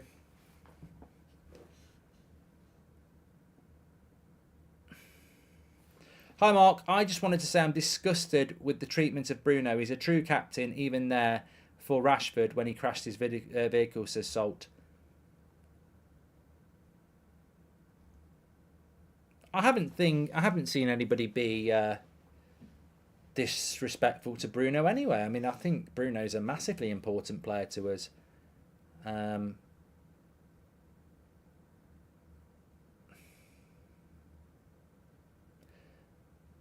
Crystal Palace with a chance to whip a cross in. Hannibal needs to be careful. Yep, he's on a yellow card. Well done, Delo.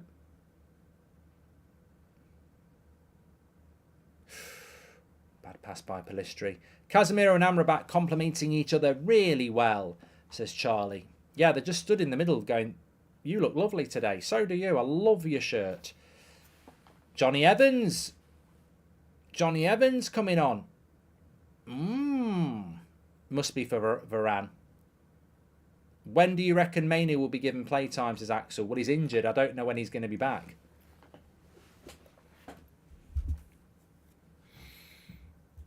CJ says, I'd like to see Bruno for Hannibal. I'd rather see Donny for Hannibal, really. Keep Bruno fresh. Exactly, like AK says. Evans and Maguire at the back. Might bring Palace out a little bit. We do always struggle against that lower block.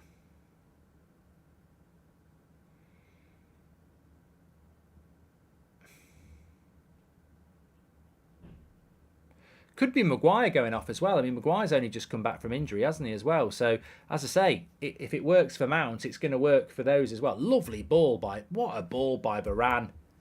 What a ball by Varane that was. You see that?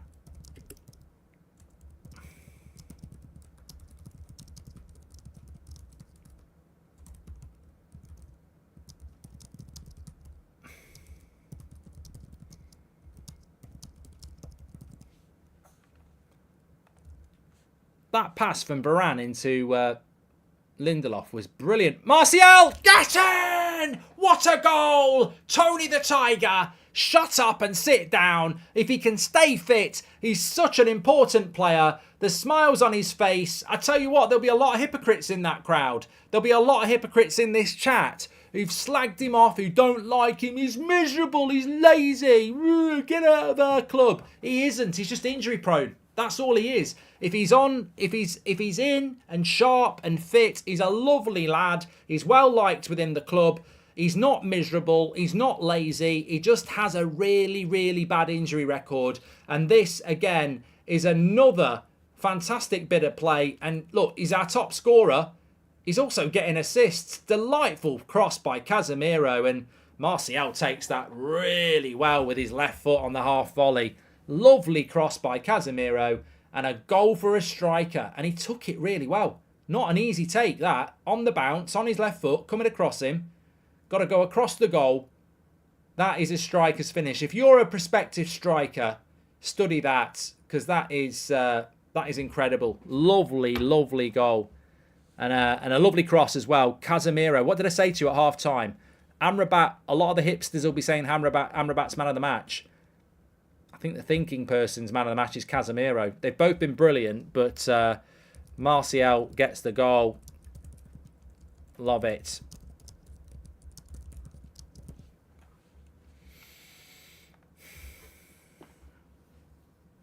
Anthony Partial gets in, says Demetri. Look, the biggest problem with Martial is fitness. It's the reason I would have got rid of him in the summer. And he might get injured tomorrow and not play again till Christmas. That's the only issue with Martial. If he can stay fit, we've got a nice combination of Højlund and Martial. More experienced than youth. But it's whether he can stay fit. Top 4 in the Prem, Mark, says Kyle. I've always said we'll be fighting for 4th. People are writing us off too soon. FU, Simple Simon Jordan, says David. Who's he been criticising? I mean, they've all been at it. Casemiro's legs are gone. They haven't got a bloody clue what they're on about. Ten Hag wants to play counter-attack football. Here we go. Martial cut back. Ooh. Pedro says, if you look at Madrid, Vinny scores, keeps his head up, scores and creates. Rashford needs that mentality, says Pedro. And when do you reckon Martinez comes off injury, says Gak? He was very close tonight, Martinez. So wouldn't be surprised if we see Martinez. Certainly, I think we'll see him by Galatasaray, maybe even Saturday. He's not far off. The problem with Martinez is it's his foot. He's just getting soreness in the foot. Brett, thank you and welcome to the Members Club. Legend. I think Palace have just not turned up with the right mentality. He's going to bring on Will Hughes and Eze now, which will make a difference to Palace. And I think Roy has realised that he's got to step things up a little bit here. Keep that Will Hughes away from Casemiro. He's the guy who got him sent off. I hope the fans remember that. Pantomime villain. Boo. Yeah, Casemiro's been brilliant tonight.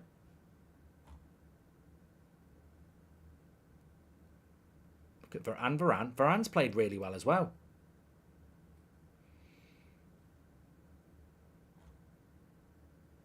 Hannibal Red incoming, says Jay. Ten Hag hates that sort of stuff, so he's got to be careful. Casemiro is definitely man of the match for me, says Sasha. Would like to see Gore over Donny, says Joe. Oh yeah, I like Gore. I tell you what, Lindelof's come on and done really well. I'm liking the hungry. I'm liking the hunger in the team. You know, there's a change. I you know what? I said this on Friday. I think that article about dressing room leaks and Sancho story, I think it's revitalised the team. I think the team has really used it in the right way. And that Burnley result as well. Lovely take by Garnacho on his head. What you got, lad? What you got in your locker? Oh, he sent him back to London and then he's took him on again. I think the pass was on there. Red since 1975 says absolutely disgusting behaviour from Ten Hag. I presume he'll ban himself until he apologised to himself, says Red. I don't know what you're talking about. Martial loving it, says Zhao. And do you see how comfortable Casemiro is? I just hope we can keep it like this against other teams, says Storm. Maguire's coming off here for Johnny Evans. I think he might be going for some treatment there, Maguire. I forgot he'd been injured. Look, reasonable. I'd probably give Maguire a 6.5. Not really been tested massively, but he's looked absolutely fine. An hour in his legs. He'll be ready for England in a week and a half. Johnny Evans is coming on. Varane's coming off as well. Again, hour in the legs. I tell you, I don't call Ten Hag a laptop manager. Amrabat's coming off as well. I don't call him a laptop manager in an offensive way, but bang on 60 minutes, he's taking 3 players off. Bang on 45 minutes, he takes Mount off. He's been doing it since he came here. He literally goes with the science of this player can play this much, this player can play this much, and that's what he does. A lot of managers will go 67 minutes, 68 minutes. He's bang on. He's like, you're playing an hour and you're coming off. You're playing 45 minutes and you're coming off. We need to play this like this more often. Great game, Marky, says Jack. And I tell you what, it's great that we can actually make the changes. To be 3-0 up and make those changes, it's great. So we've got Gore on for Amrabat.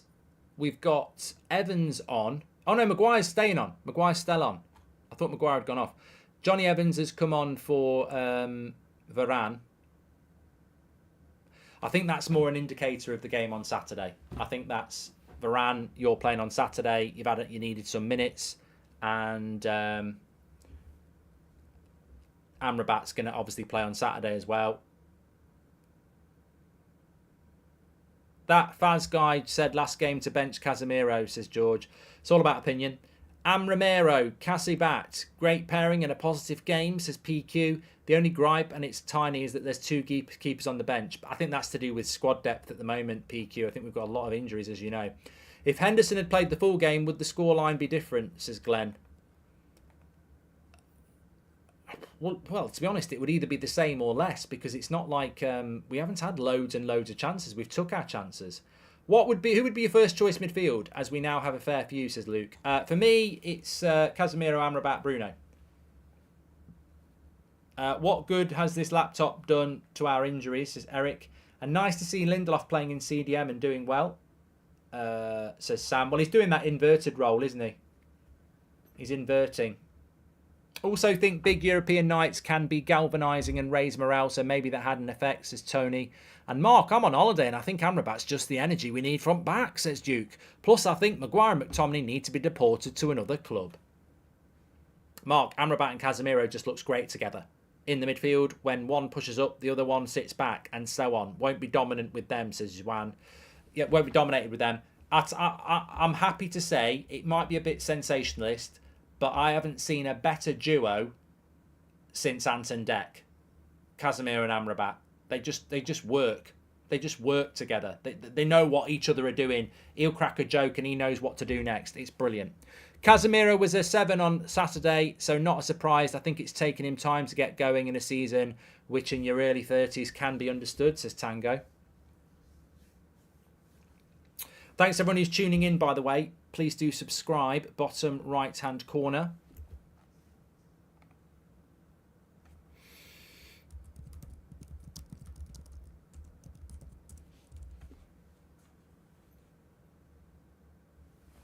I think that was the excitement around Casemiro and Amrabat, though, wasn't it? That we know that we get overrun in the midfield week in, week out, and to have a midfielder that can do some of the hard yards and tackle. I mean, it's incredible when you think about Man United over the last 12 months.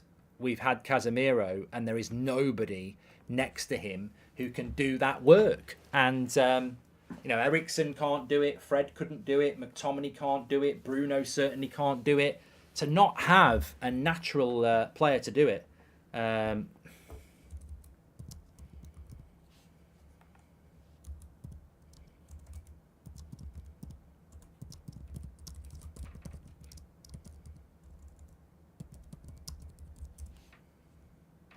Onana playing a lot higher since Varane went off, says Ash G. Yeah, well, there's a lack of pace in the centre-backs now, isn't there, with Johnny Evans and Harry Maguire. But they've got a 3-0 head start. But as only legends will know, 3-0 up in a Carabao Cup game isn't necessarily safe. If you know, you know. Mark, you forgot about Ahmad. Trust Rashford chat, says Rohit. Nick J's gifted 10 memberships. I think we'd already shouted him out, but if we haven't, you're a legend. Dan Gore getting a lot of love. I've been on about Dan Gore for a few years now. I think he's a really interesting player. Suddenly, when things are going well, you're looking at options and going, things are looking good. Lovely play by Martial. And oh no, it's just a little bit short. That's what she said.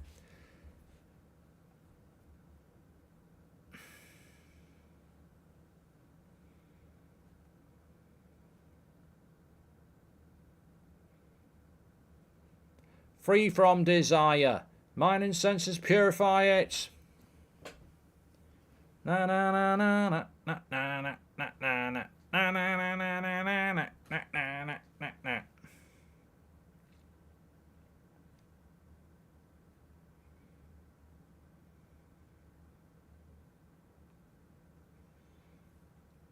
I love this time of year. Dark nights. Moving towards Halloween, bonfire night, Christmas, bonfires. I'm not an arsonist. I just like the smell of a bonfire. And yeah, night games under the lights. What's not to like?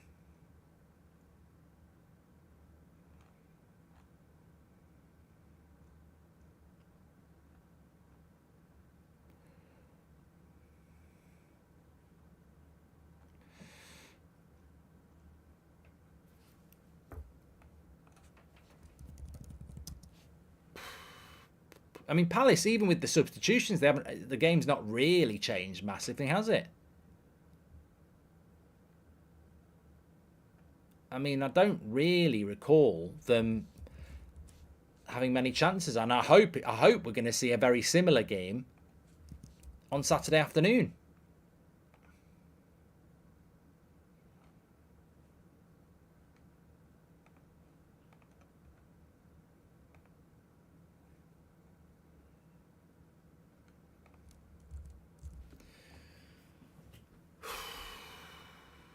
$67 minutes.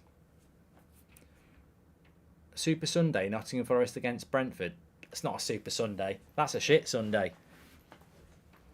Look at those stats, says the alien. I haven't seen them, actually, go around for a while. Keep missing them. There it is. 69% possession. I mean, look, to be honest with you, I still think I'd want to see more shots. Oh, good save by Onana. There's the problem when you take off Varane. We're 3-0 up. Let's be calm, but defensively it ain't the same, is it? I mean, this striker here, is it Mateta? Lovely ball by Eze. He shouldn't be getting that shot off there. At this level, he should not be getting that shot off. He's had a touch and a shot. It's a good save by Onana. That's a good save. A lot of people saying Hannibal needs to be subbed off. Oh, he's a young player. United are talking about giving him another contract. I think he's had a very quiet game tonight, to be honest.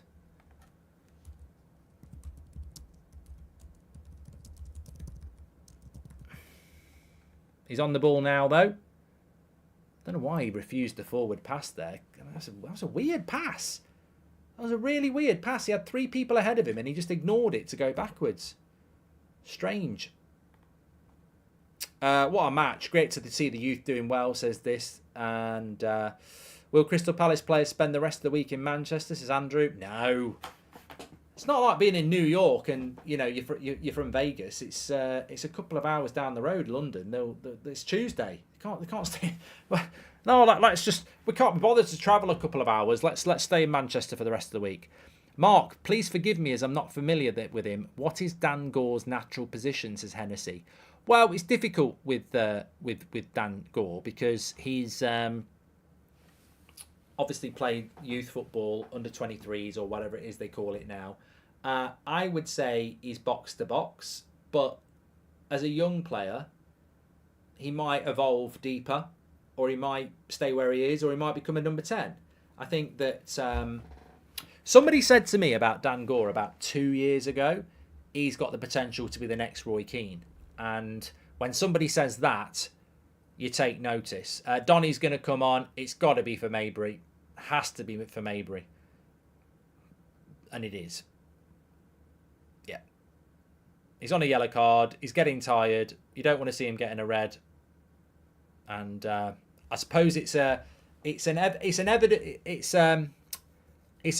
reflection of where Donny van der Beek is, isn't it? You know, he's coming on for 20 minutes for Maybury. And I think he'll just be happy to get the minutes.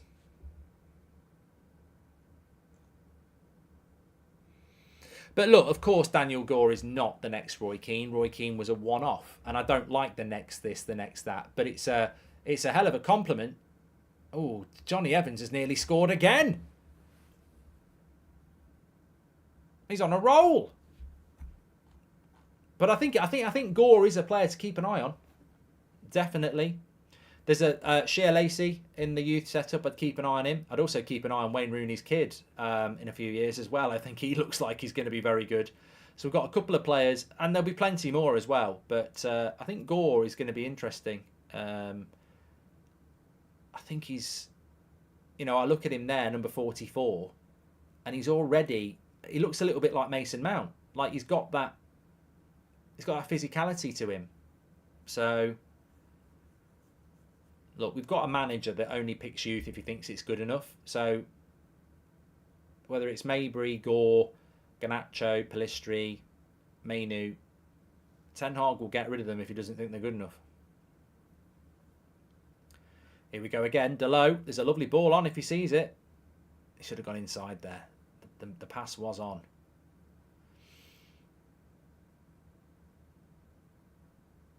Nice ball into Lindelof. Nice for Martial to get 90 minutes as well. I think you can start to see the team for Saturday based on tonight. Varane and Amrabat off after an hour. Definitely going to start. Maguire, Johnny Evans, Martial, Garnacho, Pellistri. Well, not Johnny Evans, but the rest of them playing 90 minutes. They're not going to start. So I think we can start to see what he's doing, and that's what rotation's all about. It's the same thing Klopp would do. It's the same thing Pep would do. First team players, try and get them an hour, take them off. Backup players, try and give them a full 90 minutes. Good play by Donny.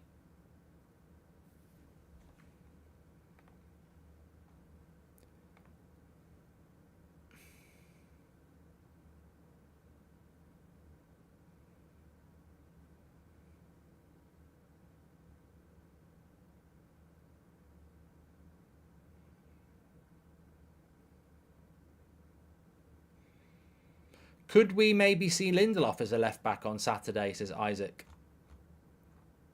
Well, no, I think Reguilon will be back. I think Reguilon, what we were told with Højlund's coming on now. Rasmus. What we were told about Reguilon was that it was illness. So hopefully he will be back on Saturday. Week in bed. Don't know what's wrong with him.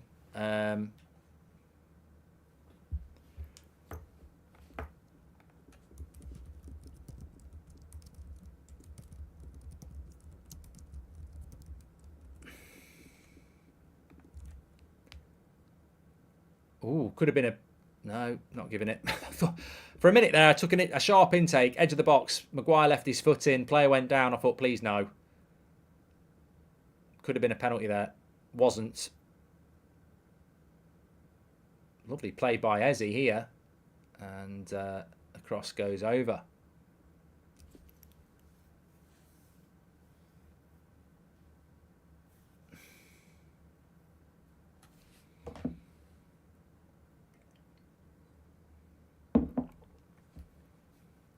People are saying Maguire's on fire. I haven't seen anything. What did he do? I must not have been looking. Martial comes off for Højlund.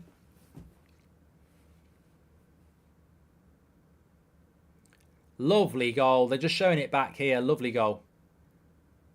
That's quality. That is a real quality finish.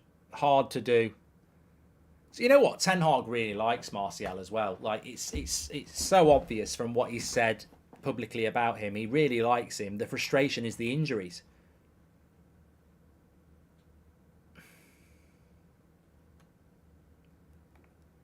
Mark, how did you ensure your missus didn't try messing up your footy viewing tonight compared to the Strictly debacle on Saturday, says Duke.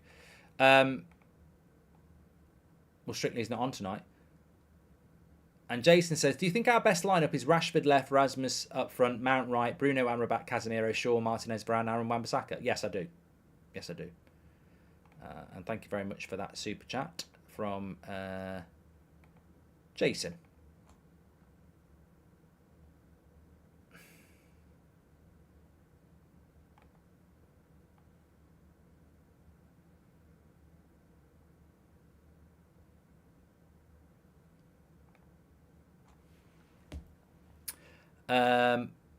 Mark says, hi Mark, I love the show. Currently playing bullshit bingo. Please you say laptop manager to complete my 4 corners. Mark Porter. How's Gore playing? He's done all right. Young player, 20 minutes.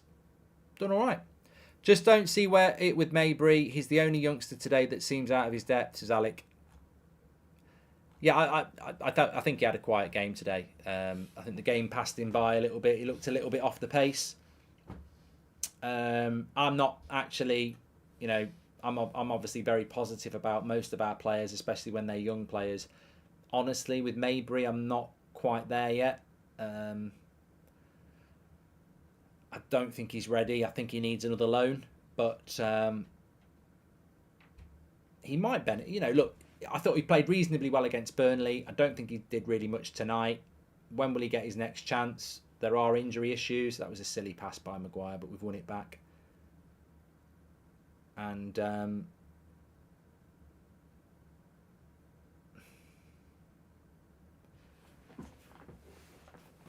I think if Mabry had been fit, then it would have been different.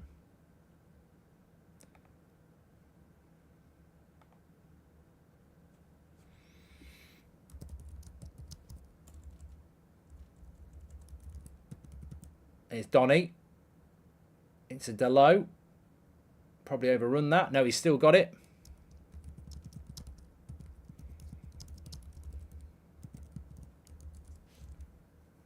Delo again. And Casemiro, 77. I don't know when Mainoo's back, Michael. There's conflicting reports. Some people have said January, and then others have said next couple of weeks.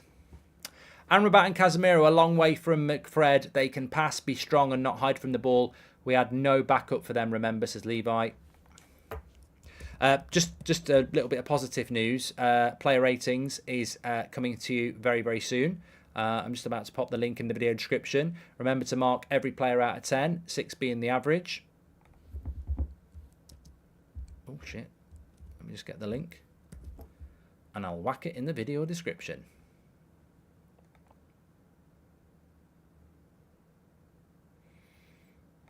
Player ratings, there we go. So links in the video description. Mark every player a 10, 6 being the average. We'll go through those on the match reaction, of course.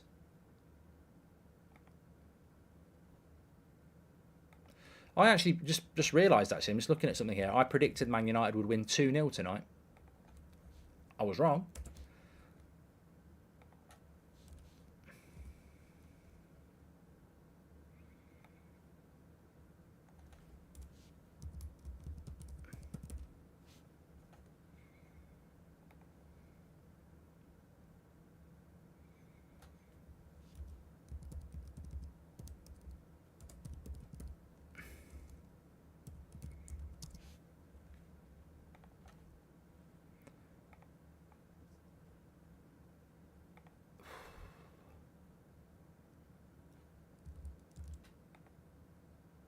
Biggie Bear, thanks very much for your super chat.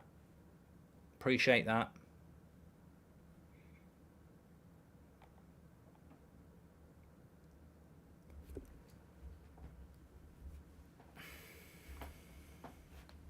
Well, it's a bit of a weird week, isn't it? It's a really good result, but we play Crystal Palace on Saturday, and the mind does start to wander to that already. The fact that we have Amrabat, Van der Beek, Gore, I never want to see McTominay on the pitch again, especially if Mainu comes back soon, says Break. And, well, we don't know what the issue is with McTominay. If he's injured again, he is very injury prone. I've said this before.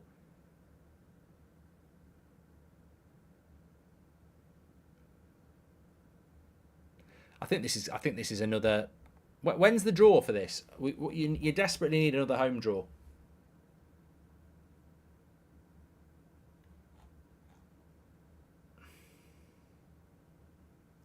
A few people saying Donny's done well. Can we get something out of him?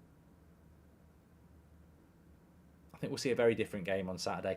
I'll tell you what's a massive positive though. No minutes for Bruno and Rashford has to be acknowledged. I think it's brilliant that we haven't seen them play. The draw's tomorrow. He's a good player, Ezzy, isn't he?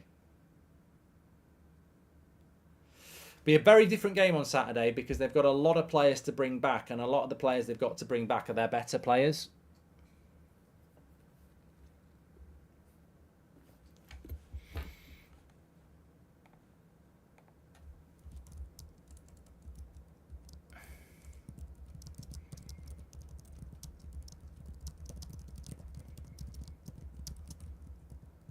Palestri into... Oh, good play there. Didn't get the shot off right.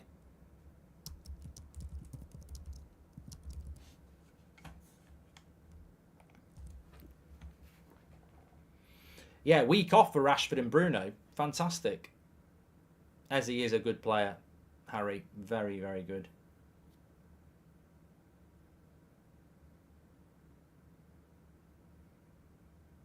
And also... I presume Edouard will be back for them on Saturday as well. That Mateta is, he's got no pace. I think Amrabat's performance shows he can play the Casemiro role, but can also free up Casemiro in attack. Great pairing, but more depth is needed.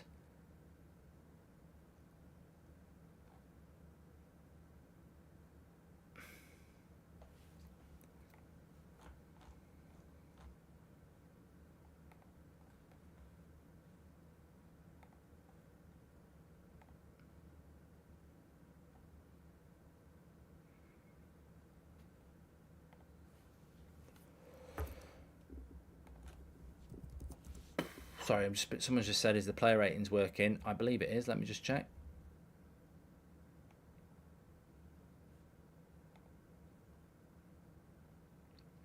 Oh, yeah, no worries. I know what's gone wrong there. I'll sort that.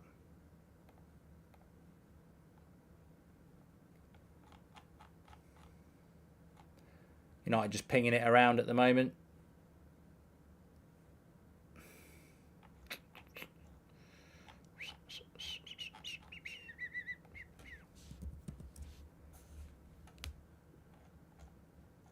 Copied the link wrong.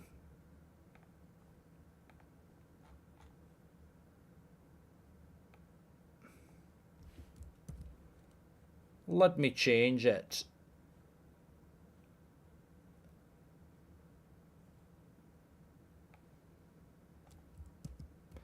That link in the video description should work now.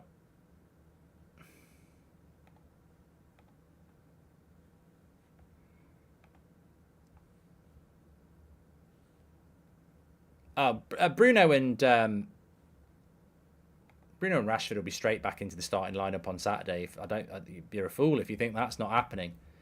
The funny thing is, I don't actually see why they wouldn't start. I think Garnacho's scored his goal, which is great, but has he had loads of the ball, enough of the ball to force Rashford out the team? Not really. I can't see Mount starting ahead of Bruno either, just off 45 minutes. So I think Bruno and Rashford walk straight back into the team, and I agree with that Hopefully Martinez will be back. Oh, come on. Good save, Onana. And a shot wide. Yeah, that's the problem with Johnny Evans and Harry Maguire, isn't it? It's that lack of pace to stop the shot. I mean, is it Mateta on both occasions is just too quick with his feet. They can't stop him getting the shot off, either of them. And he's made 2 good saves there. Onana. 2 good saves. But Evans and Maguire are just too slow. We know that. It's. I think Maguire's done reasonably well tonight. He saved that with his bicep. But you can't play. You can't play Maguire and Evans together, and we saw that against Arsenal. Cost us 2 goals. But you can do it when you're 3-0 up. Mark, are you in favour of Ten Hag's dictator style of leadership? Says Abhishek. Well, I think dictator is a very strong word. I don't like the word dictator. It's called being the manager and being the boss.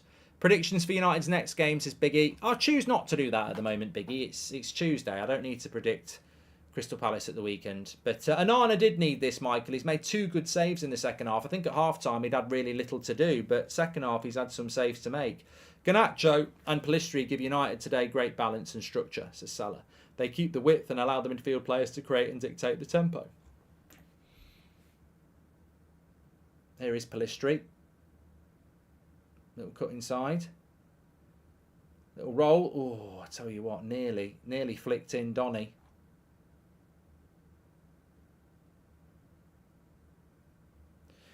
Middlesbrough have knocked out Bradford. Michael Carrick. Exeter have beaten Luton. Oh my God. Ipswich have beaten Wolves. Paul McKenna. Peterborough and Mansfield are on penalties. Port Vale have beaten Sutton. And Burnley have battered Salford.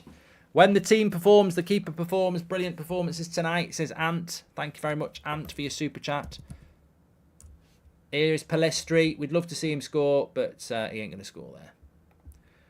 And, more importantly, Hartlepool have lost 2-0 to Solihull Moors. Get in. Get in. Supporting the local.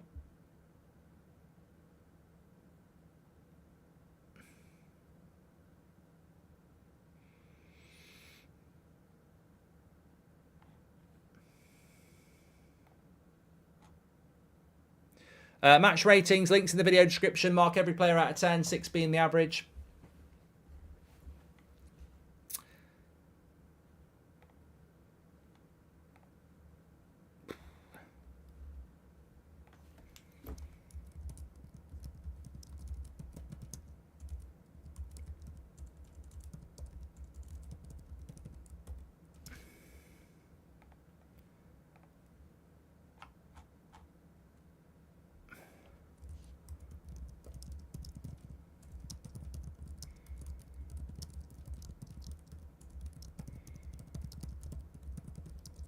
Sorry, I'm in a group chat, and one of the people in the group chat really likes Harry Maguire. So they've just said Harry Maguire has been brilliant tonight, and I said he didn't look that good when he was chasing Mateta there. He looked like he was running in rewind.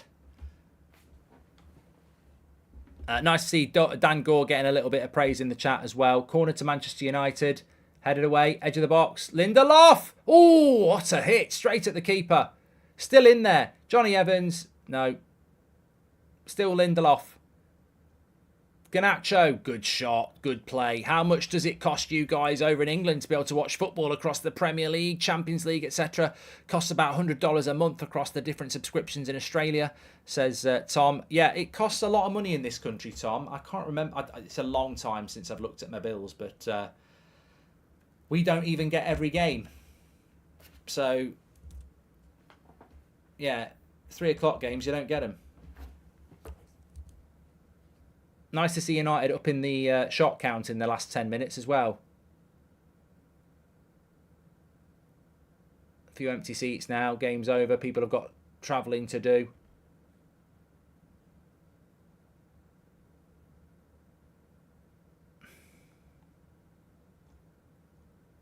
Interesting how the pressure is now on Chelsea, says Scooby-Doo. They do need to change the 3 p.m. rule, Ryan. That's the next thing I'm going for, Ryan, on the Goldbridge Saves Football podcast. I'm dealing with VAR at the moment, but the next thing I'm going for is the 3 p.m. stuff. That needs to be sorted. You're right, that's going down on the list.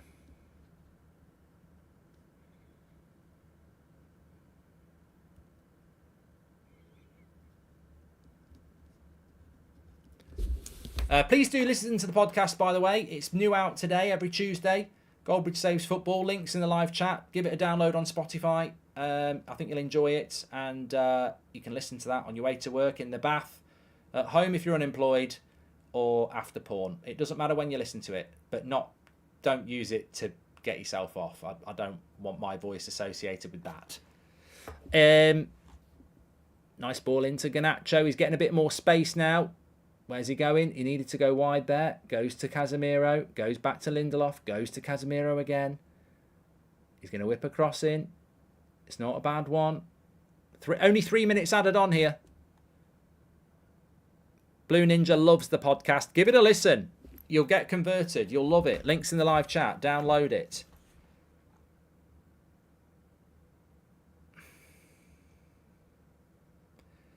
Why? I just don't like the idea of somebody using my voice to get excited in that area. Get excited about my football opinions and reactions, laugh about them, laugh at them, but do not use it in a sexual way. Podcast is goated, says Anakin. Some of you might not have heard of this podcast. It's been going for about 6 weeks now. Goldbridge Saves Football. Give it a search, give it a listen. Links in the live chat. I think you'll really enjoy today's episode. The first 10 minutes was very enjoyable. And Pratt Pundit of the Week was really good as well. What I've seen from Pellistri that I hadn't so much in the past is strength in his game and the ability to hold off players.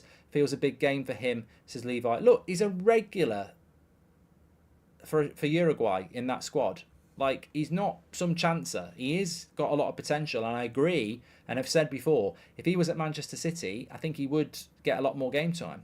To my Australian friend, the answer is footy bite for 3 games, says Amos. I love seeing what United look like without Bruno and Rashford, says Michael Neal. Whilst Palace have been crap, we look a better passing team. And in India, we can watch all Premier League games for a year long with Disney Plus. Wow, says Aditya. Really enjoyable to be able to watch a Man United game, see us get 3 goals, see us get a clean sheet, see nobody have a bad game, see loads of substitutions, see Bruno and Rashford get a complete break. It's nice to get that because we've had a really struggle start to the season, bit of pressure. But I just want to say a big shout out to you. Remember when I did that show on a Friday night again before Burnley, and I said, get behind the manager, get behind the team. And all the people, we've even had people in our fan base saying Ten Hag out and stuff. Where are they now? Went way too soon. There's a lot to be positive about tonight. Just Keevan's going to have a lovely bath and listen to Goldbridge Saves Football. Just make sure it's a relaxing bath.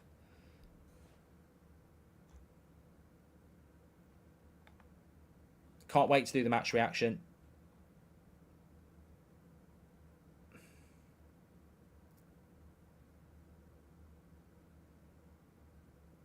Podcast is on Spotify or iTunes. It's also on other platforms. I just always shout out Spotify and iTunes, but it is available on. It's on Amazon as well. It's on other things. Oh, here we go. Pellistri. He could have dived. Gets the shot off. Blocked.